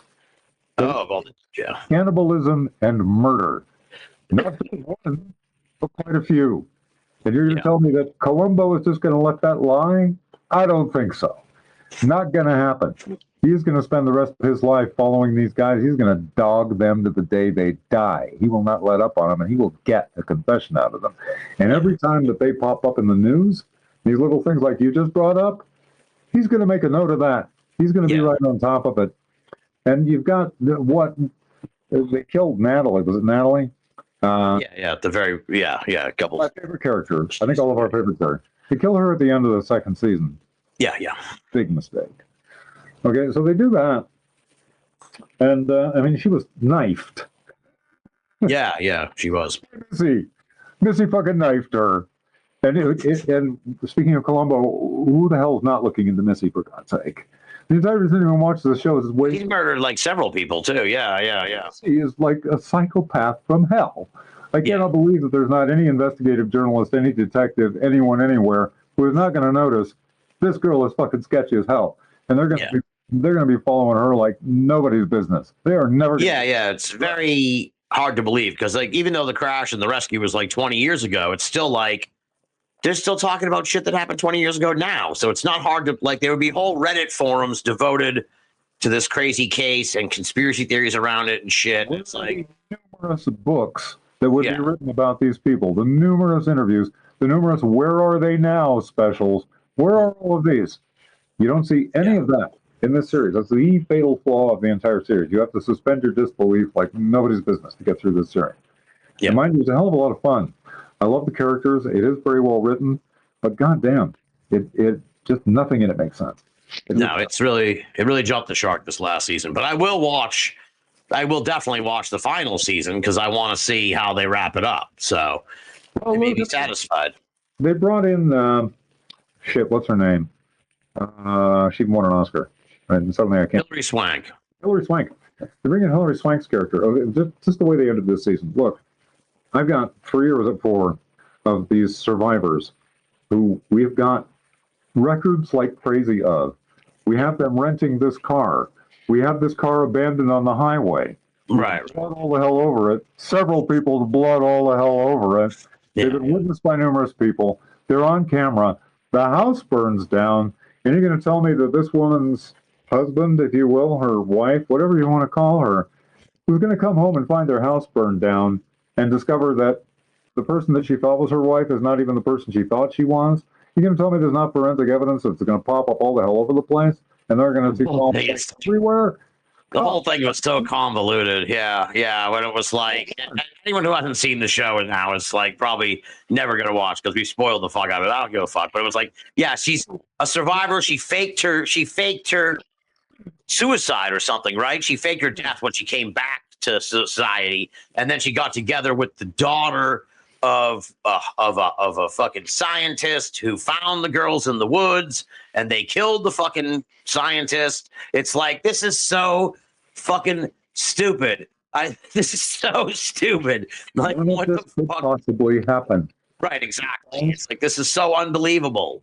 They would, this season in particular, like you said, it jumped the shark, like completely. Whenever someone says, when did the show jump the shark? My answer is, which one? Right. It's jumped so many of them at this point. But by the end of this season, there's so much forensic evidence. I mean, I just know too much about crime scene investigation, for God's sake. There's no way that anyone would miss any of this shit. And every single one of these guys, they're going to round up. And they're going to find out that woman that took the assumed identity. And they're going to test all these people. And they're going to know. And they are not going to let them up for a fucking second. They're going to keep them under arrest. And they're going to interrogate the fucking shit out of them until they find out everything they need to know. Batman and Columbo are on top of this. Hellboy is on top of this. Everybody's on top of this. The authorities just don't care in Yellowjacket land, even though like they don't. There's got to be like 6. Well, there was they kind of like made a loophole. Like there was in the first season, the cops were investigating the one suspicious death, and then the cops were fucking like murdered, and it was like that was it. The police were like, you know what? Let's just stop looking into these Yellowjackets because people fucking die. Like, how many squirrely things do I have to have go on before the authorities are really making a file out of this? And just on what they would have found at the campsite and the plane crash, I mean, Jesus Christ, they've got forensic evidence of cannibalism and murder, multiple murders out there. Not to mention God knows what else. Right. There's no way in hell they would ignore all of that. The FBI would be on it. The Royal Canadian Mounted Police would be Right, on because it. people are missing. That's the part. Yeah, because like Yes. people aren't. They're gonna be like, "What happened to Susie?" And it's like, "Well, Susie's in the fucking fire pit, dude. We ate her." It's like they're gonna have to cover that up somehow. They're going to find those remains. They are going to find them. They're going to find the missing group that went out there to do some scientific readings on the frogs, I think it was. Yeah. You think they're not going to find them? They're not going to find the bullet holes. They're not going to recognize where those came from. They're not going to recognize the axe marks. They're not going to recognize all this shit. They're not going to find the human remains that you shit out.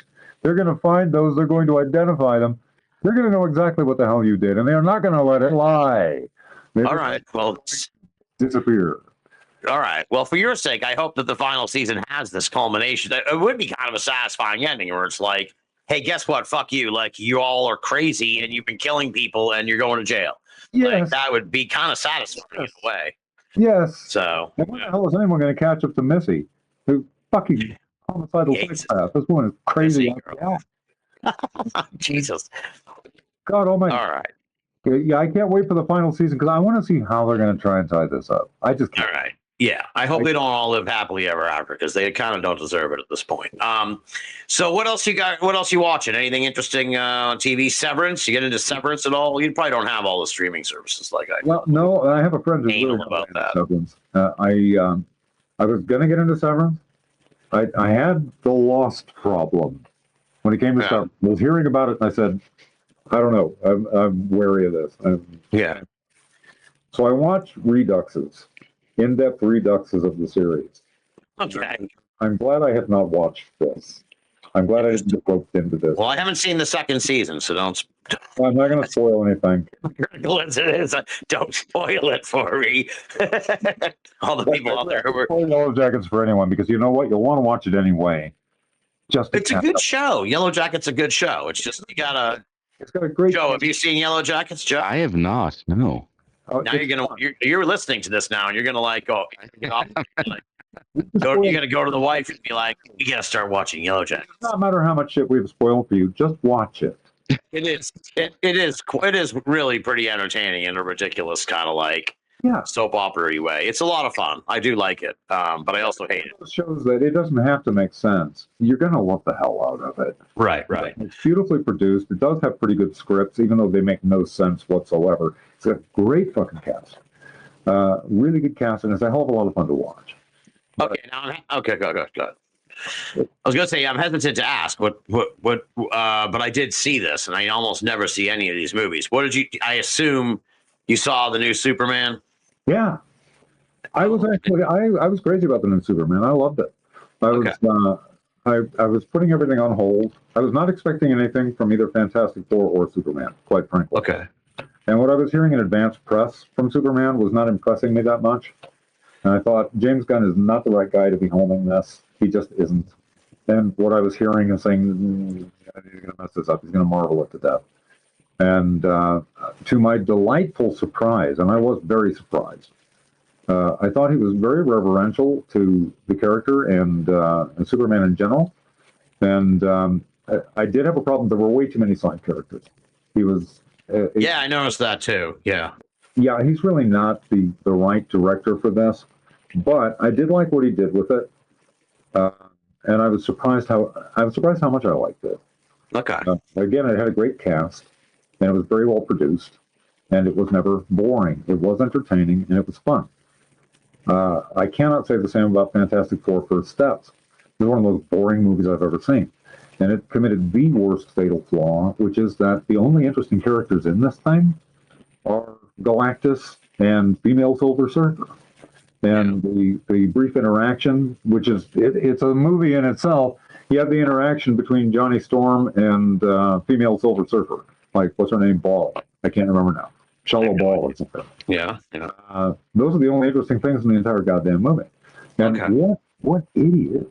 You want to bring in their son, you want to bring in their savior son, and make it the Fantastic Five, or the Fantastic Four Men and a Baby, which just doesn't work. Very, very bad. And none of the decisions that any of these characters make the slightest sense at all. So there is still yet to be a good Fantastic Four movie, is what you're. I totally agree. The Fantastic Four, there are two properties that no one should ever touch. Do not touch the Fantastic Four. If you're going to do it animated or do a comic book, because that's the only place they work. And never touch Doom. Just stay the hell away from it. These are properties. There is no way that you are going to make these work live action. Just don't go there. You will die. It's like going to Afghanistan or any of the stands. This is where stupid white people go to die. Don't do this. Do not pick up these properties. These are cursed properties. They are poisoned from the moment that you pick them up. You will never make them work. Never. I don't care. I've read all kinds of good reviews about the new Dune. I saw the new Dune. I said, you know what? Dune. Okay, they said Doom. Dune. Yes, yeah. Dune. I mean, I read Dune. Well, there's also Doom, dude. There's also Doom, the fucking video game. I didn't know if you meant Doom. Doom. Yeah, okay, so. Why would anyone do Doom? But yeah, Doom. I'm sure they have made, I almost guarantee you they made a fucking Doom movie, but I digress. Yeah, The Rock was in it. The Rock. That was excellent. Shit, what's her name? Rosamund Pike. It's an okay movie. You know, he got nothing else to do. Yeah.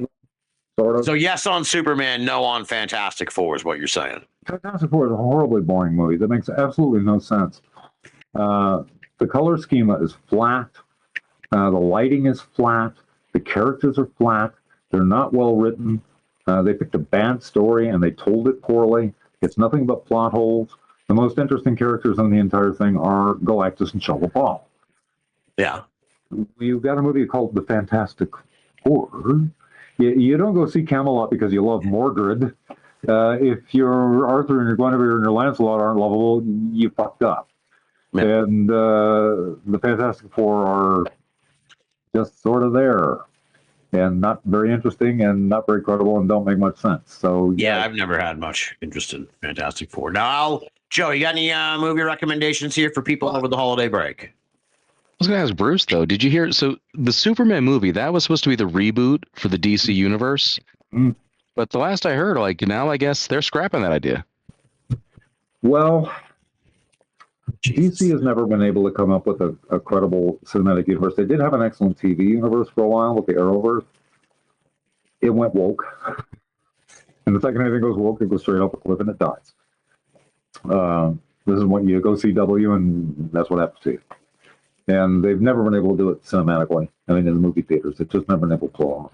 They could pull it off of Superman still, if they wanted to. It wasn't as successful as they wanted it to be. It wasn't a flop really either. It sort of muddled. They kind of made it. And it is one of those that does have legs where Fantastic Four does not.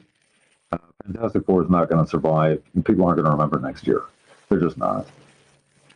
Reach out. Superman at least will continue. First off, Superman automatically has legs. It's got the dog. Everyone liked that fucking dog. I was all set with the dog, but they went way overboard with the dog. The dog was silly, but yeah, it was an okay movie. As someone who doesn't watch those movies, I was like, it was inoffensive. You're right. There were too many, like, when he has like his little band of sort of like friends who were kind of like friends, but not quite friends. You know, one of them was really funny. He was a good actor. I forget. But not Justice League, whatever they were calling it. Justice. Yeah, they had a funny name. Like gang. Yeah, something silly like that. Yeah, so it's just kind of, that was like a little bit like I could have done without that. I just wanted to. The characters were bad, and they integrated them well, but it's Superman's movie. Exactly. Yeah. Let's not be dragging too many external things in here to call attention away from Soups. Right. You know, I'm watching it. I'm like, oh, okay. So these are like the other action figures I'm going to need to have after the fucking movie comes out. That was like I'm like, oh, so they're going to have their own spin-off movies that I have no fucking interest in seeing. Yeah. So it's like, I really dislike the Marvel, you know, superhero genre. So I don't have time for all that. I can't keep up with the fucking lore, dude. That's why I didn't get into comics in the first place. Marvel screwed itself up the ass quite a few years ago. The second it went to Disney, same with Star Wars and anything that went to Disney, it fucked itself straight up the ass. There's just nothing left to any of it. it became all girl boss nonsense and woke DEI nonsense. It's just shit. There's no story involved. They're just selling you shit. They want to sell you an ideology. It's too much shit, dude. I don't have time to keep up with it. Now, I'll recommend a movie here for people on the break. Probably the best movie I've seen in a while. I watch probably 2 or 3 movies a week. Everything that comes out, essentially, I try to get on the streamers. Code 3 with Rainn Wilson. It's a fantastic movie. It's on Amazon Prime. You can get it for $5 or $6. Code 3 is what it's called, and it's a comedy, but it's like more of a dramatic comedy about private about ambulance drivers and all the shit. As a security guy, Bruce, I think you'll quite like it, and it's very poignant and very moving and super informative and very funny. And it was probably one of the best movies I've seen in quite a while. Surprised, I was like, oh, this is going to be a wacky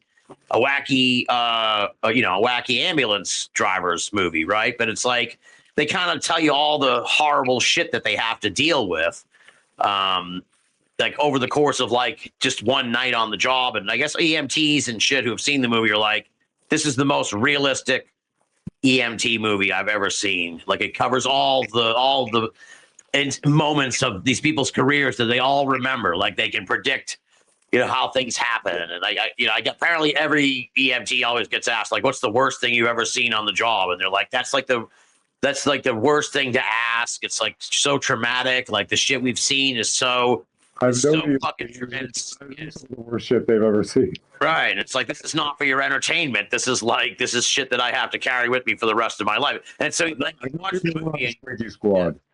Yeah. So it's a very Code 3 is the movie. I highly recommend it. I don't know what I'm going to be watching this Thanksgiving because I'm pretty well caught up with a lot of stuff. Maybe the Spinal Tap sequel. I'm kind of interested in seeing that. I didn't even watch it. Yeah, I'll definitely watch that. Yeah, I love the original Spinal Tap. It'll be any good or not, but I'll watch it. It's tough. Welcome to Derry is actually very good. Okay. Welcome to Derry. 4 episodes in right now. It's surprisingly good. Are you watching The Chair Company? It's on after Welcome to Derry. No, I don't know that. Okay. It's a bizarre show. It's hard to explain. It's like a conspiracy comedy thriller. It's hilarious, but it's from the guy who made it. I Think You Should Leave, which is a great TV show. I'm trying to think. Yeah, no, there's not too many big movies that I'm thinking about. The last thing I saw I really liked was the 2024 Nosferatu. Oh, that was very good. Yeah. Okay, what about the? Actually, this one might be something I watched because it's sort of like a bit of an event movie. Is the Frankenstein? Guillermo. Has anyone seen the Guillermo del Toro Frankenstein? Because that might I haven't seen it watch. I've seen an in-depth redux of it because I was very curious to see what he was going to do with it. He did take quite a few liberties. It's not bad though. It's beautifully produced. It's got a pretty good cast. I do want to see it like thoroughly. I want to see it in depth, like start to finish. But what I have seen of it, Frankenstein, no one ever really adapts Frankenstein that well. The best adaptation I ever saw was back in like 74, I think. They called it Frankenstein: The True Story. Michael Sarrazin played the creature. James Mason was in it. It was actually pretty close to the novel for the most part. It's pretty rare to find one that's close to the novel. And it's a hard novel to film. So it's pretty obvious you kind of have to take liberties with it here and there to make it work. And what I've seen Del Toro do with it, he does a pretty good job. It's at least gorgeous to look at. I will maybe check it out.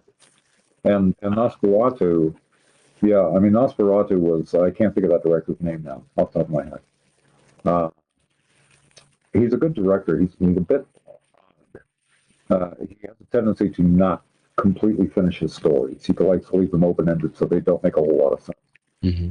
Nosferatu is more or less an exception to that. A lot of people might not like the ending, but he's faithful to the original, and the original definitely inspired him. It's his favorite movie, and it's obvious that that's his favorite movie if you watch any of his stuff. So when I found out he was doing Nosferatu, I was not at all surprised, and he did a fantastic job with it. That would be Robert Eggers is his name. Yeah, Robert Eggers. There you go. Yeah, most of his movies really don't make a whole lot of sense, but they're very atmospheric and they're kind of hypnotically compelling.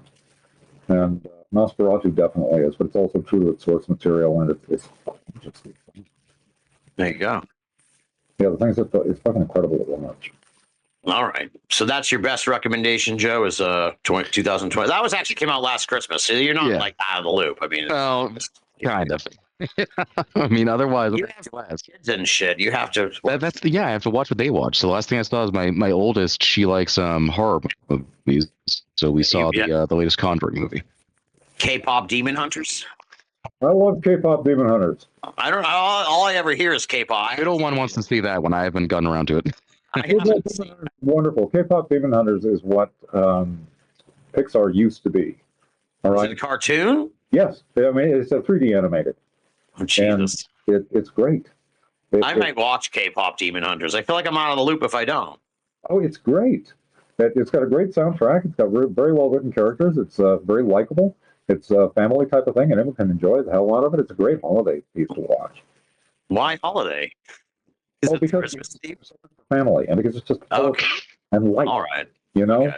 it's something that you can have on in the background. You don't have to be paying close attention to it. You There can you can listen to the music and enjoy the hell out of it, and you're going to catch the story as you go along. If you're just like popping in and out of it while you're having conversation with the family over dinner. It's a great K-pop Demon Hunters. All right. Yeah, it's a wonderful. It just sounds so ridiculous. I kind of love it just by the name alone. Of course it does, but It's everywhere too. It's like everywhere. I see it all over the place. They're going to be a part of the Macy's Thanksgiving parade. So that's how you know you're on the tip of the pop cultural spear. If you're You gotta watch it. What's that? They're going to be part of the Macy's Thanksgiving parade. Yeah, exactly. So as tradition, I'll be watching my friend. I think I mentioned this last year. But I sort of a heartbreaking message in a way. Got a message from my friend there who works for the parade. He's like, "Do you want some tickets to the parade this year?" I'm like, I can't. It's like 10 days away, dude. I can't. I need to really kind of plan to go to New York City on Thanksgiving. That's not an impulse trip for me. Some people it is. God bless them. I wish I was one of those people who was like, "Oh fuck yeah, I can go to New York and fucking," but I can't. So I mean, like that. But next year's the 100th, so I need to fucking really plan it. Although who knows? Maybe next year I'll be in San Antonio for a live Ruxgiving in Lukenbach. That'd be great. We could be doing that next year. That'd be great. You can come to my home by that point. I'll be set up and everything will be great. The options are endless. Joe, you need to abandon your family. Join me on one of these two different adventures. We can fulfill the point. Thanksgiving, Joe. I understand. It's Ruxgiving. I gotta go. Go to the Alamo, Joe. Go to the Alamo. But yeah, I gotta do that Macy's thing one of these years. I just love it. I don't know why. It's just so ridiculous. You'll never forgive yourself if you don't. Of course you do.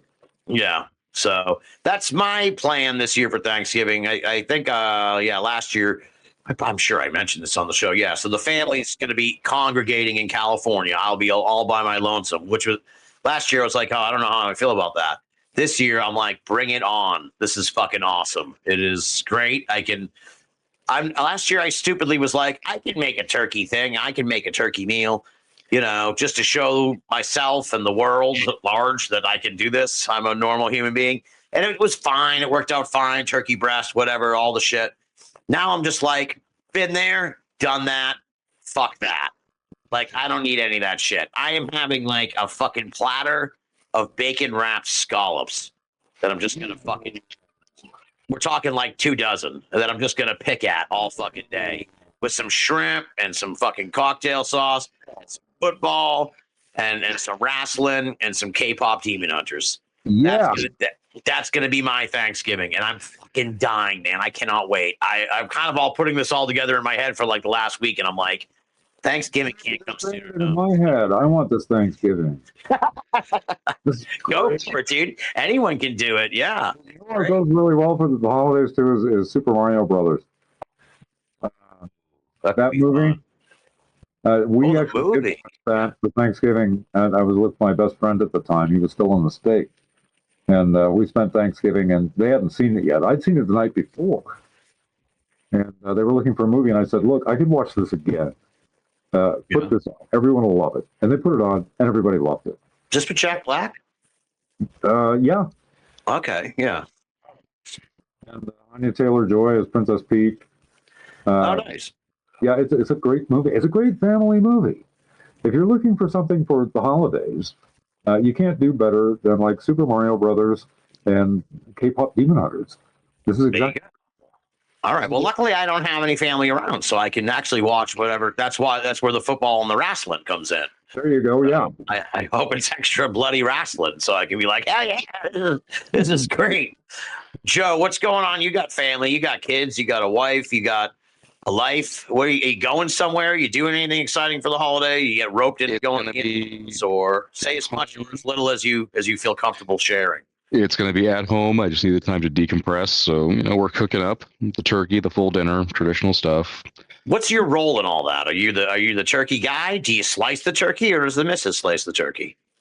I normally do all the cooking because my wife is French Canadian, and if you're nothing about you're French Italian, and I'm Italian, yeah. So and blood. Quebecois Italian. Yeah, the Quebecois food. It's home about. Right, yeah. So I take up, cooking duties most of the year. This is the one where I back off and let my wife just do the thing because interesting. I'm really not any good at making American food. It's okay. Not is there any like unique dish that is served at the Vee household on Thanksgiving? Any like, any like thing that I'd be like, oh, that sounds interesting. You doing like a turkey poutine? No. That would be good, dude. On the day after, that'd be good on Friday. A little turkey poutine. That would be a coronary event waiting to happen. You just put the little things of stuffing in instead of the cheese curds. Oh, that'd be fucking great. To the bacon wraps. Yeah. Yes. But it's usual stuffing your turkey. Yeah. Can you imagine that? It'll be the normal like Thanksgiving spread with I guess we're doing whatever exactly sweet potato casserole is. I don't know what that is, but we're doing that. Just say sweet potato. Doesn't matter what else follows that. Just say sweet potato. Yeah, I don't get it. That's definitely a French Canadian thing. I do not understand the sweet potatoes. Like, okay, why? You do not know the sweet potatoes, man. You do not know them. Jesus. You do like the yam. What's the matter with you, man? But this is wild tonight. I love it. Bruce, what do you got? Now you're going down to Texas. You're going down to Texas this weekend. So you're going to be back in Colorado. Yeah, ahead of Thanksgiving so I can avoid the holiday rush. There you go. Yeah, right. That's a good move. So you'll be back in Colorado like this time next week or whatever. And then you're going to have the holiday at home with some maybe some bacon wrapped scallops of your own now that I've planted the seed. Bacon wrapped scallops. I would not be here. Yeah. I can do it with bacon wrapped scallops and shrimp. Yeah, dude. It's just go completely opposite of what everyone else is doing. Your cardiologist will love you. Hey, exactly. This is bad for you. This is some of the best food you can possibly eat, man. This is some of the From best the sea. food in your body. Exactly. They've been eating food from the sea forever. Whatsoever. It gives you everything your body wants, and it leaves no fat. It just exactly like that. See, this guy knows what's going on. Absolutely, and you have the sweet potatoes, the yam, the roughage pulls it right out. God, does it taste good? You glaze those puppies. Oh. There you go. All right. I may then just suggest to my wife, let's just streamline this. Let's do sweet potatoes and bacon and call it Thanksgiving. There you go. Yeah. I'm sure the kids will love that. All right. Well, Bruce, have a good trip down to Texas, man. Good luck with all this. Are you gonna so how's this gonna work? Now that people listening, we're gonna get back to the Bruce move to San Antonio. So how's this gonna work? So you get down there, you're gonna look at properties, and then you're gonna put in a a bid or whatever you call it for a place. You're going to look and go, all right, I'll narrow it down to this, and then I'll go home and figure it out. Or how's all that work? You're just going to wing it. Oh, simple as hell. I've already shopped the properties. I know they're for sale. I'm going to go down and say, look, my money's coming on the 30th. I'll pay you on the 1st. I'm moving in. There you go. All right. Nice. Got it. Nice. Just like that. Since the cost of living so low and the price, you'll have some money left over to mess around with and cause some trouble. Yeah. Open up. Look, if I just rent by the month, for Christ's sake, I'm going to have, hundreds of thousands of dollars. Yeah. I can invest. I can do all kinds of stuff with. I can afford to just pay by the month. There you go. That's true. Yeah, exactly. Well, I wish you the best of luck with the trip down to Texas, and keep us posted on what's going on. And, next year you'll be emanating from the Lone Star State, which is exciting. I'm really happy for you, man. This sounds really exciting. And as I said, I envy you. It's kind of like I look forward to whatever my ultimate chapter will be, where I can go cause some trouble and get the fuck out of New England. And I look forward to whatever your next chapter will be as well. And as a matter of fact, if you think you were joking, if you ever want to, drop by, once I'm settled in and everything, I've got myself all secure and all that, you want to drop by, come on by. I will absolutely consider it for sure, man. I absolutely will, because I do have the travel bug, and I haven't been around that area at all. So I would love to. I would love to check it out.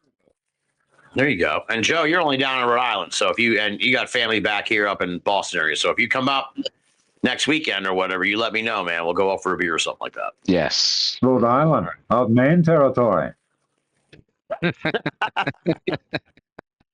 Yeah. He's a Rhode Island man. Little Rhode Island. Yeah. It seems nice. Rhode Island seems nice. It's kind of it's one of those places. If I was like, I've thought about maybe I don't want to go so far, but I'm like, Vermont or Rhode Island would have to be as far, like as close. The best way to think about Rhode Island is, Tim, when we were growing up, Massachusetts was known for having the most aggressive drivers in the nation, some of the most, and now it's got some of the most tepid drivers in the nation. They're very hesitant. In Rhode Island, it's still very much, we don't give a fuck. Well, all of the bad habits of driving that was around growing up, it's in force in Rhode Island. So, you're driving in Egypt. Yeah. What, road signs? What are those? I mean, the red light, that's a suggestion. It's not a rule. Exactly. You discover this very early on. Like, why isn't people? He's not stopping. He's going. What the hell? Oh boy. All right. Well, like I said, if you get up here, let me know, dude, and we'll grab a beer. It's past midnight here at the compound, and it's been 2 hours plus, so we got to wrap up this installment of Ruxgiving. I can't thank you guys enough. Joe, first for starters, agreeing to come on this. So you've been a long time fan of the Ruxgiving special, and I think I've tested you in the past for a few years to get you on. You did. I think after we got you to break the ice on the anniversary show, you were like, oh, okay. Because I always thought you were busting my balls with that one. Like, what? No, he doesn't want me on. No, I'm very glad you joined us. It's a lot of fun. Enjoyed this time. You're my friendly troll. There you go, friendly troll, Joe Vee. And Bruce, I love you, man. I can't thank you enough. 15 years. It's incredible that this tradition has been kept alive for all that time. And I've said this before in the past on these shows. You have no idea how often I hear from people about this. It's kind of like it's almost weird, because it's like I'm just so used to you and I doing this and us chatting, but every year around this time of year, I start getting messages. Are you doing Ruxgiving this year? Is there going to be a Ruxgiving this year? Is it going to be just over and over again? Different, not even the same people every year. Random fucking people that I don't even will come out of the woodwork on Twitter and be like, hey, Ruxgiving, it's happening, right? It's it's been happening for the last 14 fucking years. Until something happens to Bruce or me, it's going to keep fucking happening. We're just going to keep doing it. I wonder for a crazy believes in Martians guy. Is he going to be on again this year? Yeah. Get the Martian. We want the Martian guy for Thanksgiving. So this is a beloved part of the Binnall of America calendar, and I, along with the year in review now, it's the two traditional episodes that we've kept going after all these years. So, and I mean that's a testament to you, man. Your commitment to this crazy fucking tradition. I really appreciate it. And as I said, I love you, man. I hope you have an awesome Thanksgiving, safe travels down in Texas and all that.